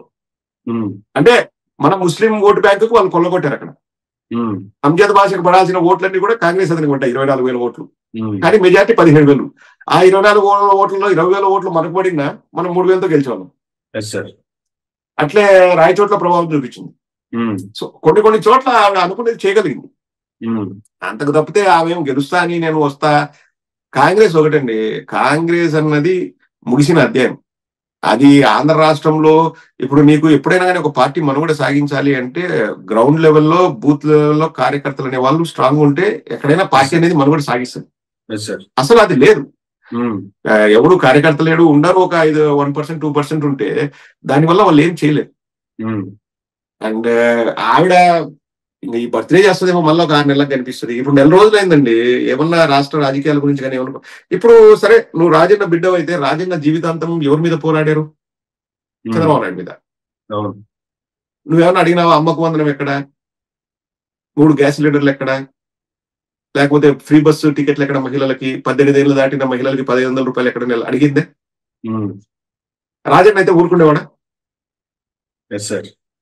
చంద్రబాబు నాయుడు మీద అల్పెరుగని పోరాటం చేసిన రాజశేఖర రెడ్డి బిడ్డవైతే చంద్రబాబు నాయుడు ప్రశ్నించమ్మా, ఇవన్నీ ప్రశ్నించు. నీ అవసరం కోసం నా అన్న మీద కక్ష తీర్చుకోవడానికి, నా అన్నకైనా వైఎస్ఆర్ పేరు వాడుకునే హక్కు ఉందా? నాకుంది. ఇవన్నీ గిల్లికజ్జాలు దేనికి? ఎందుకులేండి, చెప్పుకుంటే మన దరిద్రం మనమే బయట పెట్టుకున్నట్టుంటది, కానీ చేసే పద్ధతి కరెక్ట్ కాదు. అందరికీ తెలిసిపోతుంది. నువ్వు రాజకీయాలు చేసేది మీ అన్న మీద కోపంతో రాజకీయాలు చేస్తున్నావు తప్పితే రాష్ట్ర ప్రజల ప్రయోజనాల కోసమో లేకపోతే చంద్రబాబు నాయుడు మీదనో నువ్వు రాజకీయాలు చేయట్లేదు. కేవలం వ్యక్తిగత కక్షలతోనో, మా అన్నకు పేరు వచ్చింది లేకపోతే ఇంకొకటి జరిగిందనో, నాకు ఆస్తులు రావాలి, వాట్ ఎవర్ ఇట్ ఈస్, ఆ పర్సనల్ విషయాలు మనం వెలదలుచుకోలేదు. కానీ బయట కనిపించేది మాత్రం మా అన్న మీద కక్ష తీర్చుకోవడానికి నేను వచ్చా, ఆంధ్రాకి వచ్చా. అది సార్. ఫైనల్ గా కడప రాజకీయాలకు సంబంధించి చూసుకుంటే సార్, మీరు కూడా కడప ప్రాంతానికి చెందిన వ్యక్తే కాబట్టి అవినాష్ రెడ్డి గారు అక్కడ ఎంపీగా గెలిచారు. వైఎస్ఆర్సీపీ 11 ఎమ్మెల్యే స్థానాలకి పడిపోయిన తర్వాత అసెంబ్లీకి వెళ్లే పరిస్థితి లేదు. వైఎస్ జగన్మోహన్ రెడ్డి గారు అవినాష్ రెడ్డి చేత రిజైన్ చేయించి మరలా ఎంపీగా పోటీ చేయాలనుకుంటున్నారు. కడప పులివెందుల నుంచి విజయమ్మ గారిని ఎమ్మెల్యేగా పెట్టబోతున్నారు అనేటువంటి టాక్ ఒకటి నడుస్తుంది. దీంట్లో వాస్తవం ఉందంటారా? అసలు ఇలాంటి టాక్ వైఎస్ఆర్సీపీలో నడుస్తుందా? దీనికి సంబంధించి ఈ రోజు మార్నింగ్ లేసి ఎక్కడో చదివానబ్బా. అంటే నాకున్న పరిచయాలతో, అంటే నాకు పార్టీలో గాని కొన్ని పరిచయాలు అయితే ఉన్నాయి. అఫ్ కోర్స్ మనం మాట్లాడుతూ ఉంటాము. ఎక్కడ ఈ విషయం డిస్కషన్ కి అయితే రాలేదు, ఆ ఆలోచన కూడా లేదు. నాకు తెలిసి ఇవన్నీ ఊహాగానాలే తప్పితే అందులో వాస్తవాలు లేవు. అవినాష్ రెడ్డి గారికి సీట్ ఇవ్వకూడదు అంటే ముందే డిసైడ్ అయ్యేవాళ్ళు జగన్మోహన్ రెడ్డి గారు. ఇప్పుడు కొత్తగా డిసైడ్ అవ్వాల్సింది ఏం లేదు. అండ్ అసెంబ్లీకి వెళ్ళకూడదు అంటే దానికి పార్లమెంట్ కు వెళ్లాల్సిన అవసరం లేదు. నేను వెళ్ళను అంటే సరిపోద్ది. నన్ను అడిగితే ఆ పాయింట్ మీద అసెంబ్లీకి వెళ్ళకపోతేనే బాగుంటుంది అన్నది నా ఒపీనియన్. ఇప్పుడు ఎవరైనా ఏమంటారు, అసెంబ్లీకి వెళ్ళాలి, మన గొంతు వినిపించాలి, మన బాణీ వినిపించాలి అంటారు.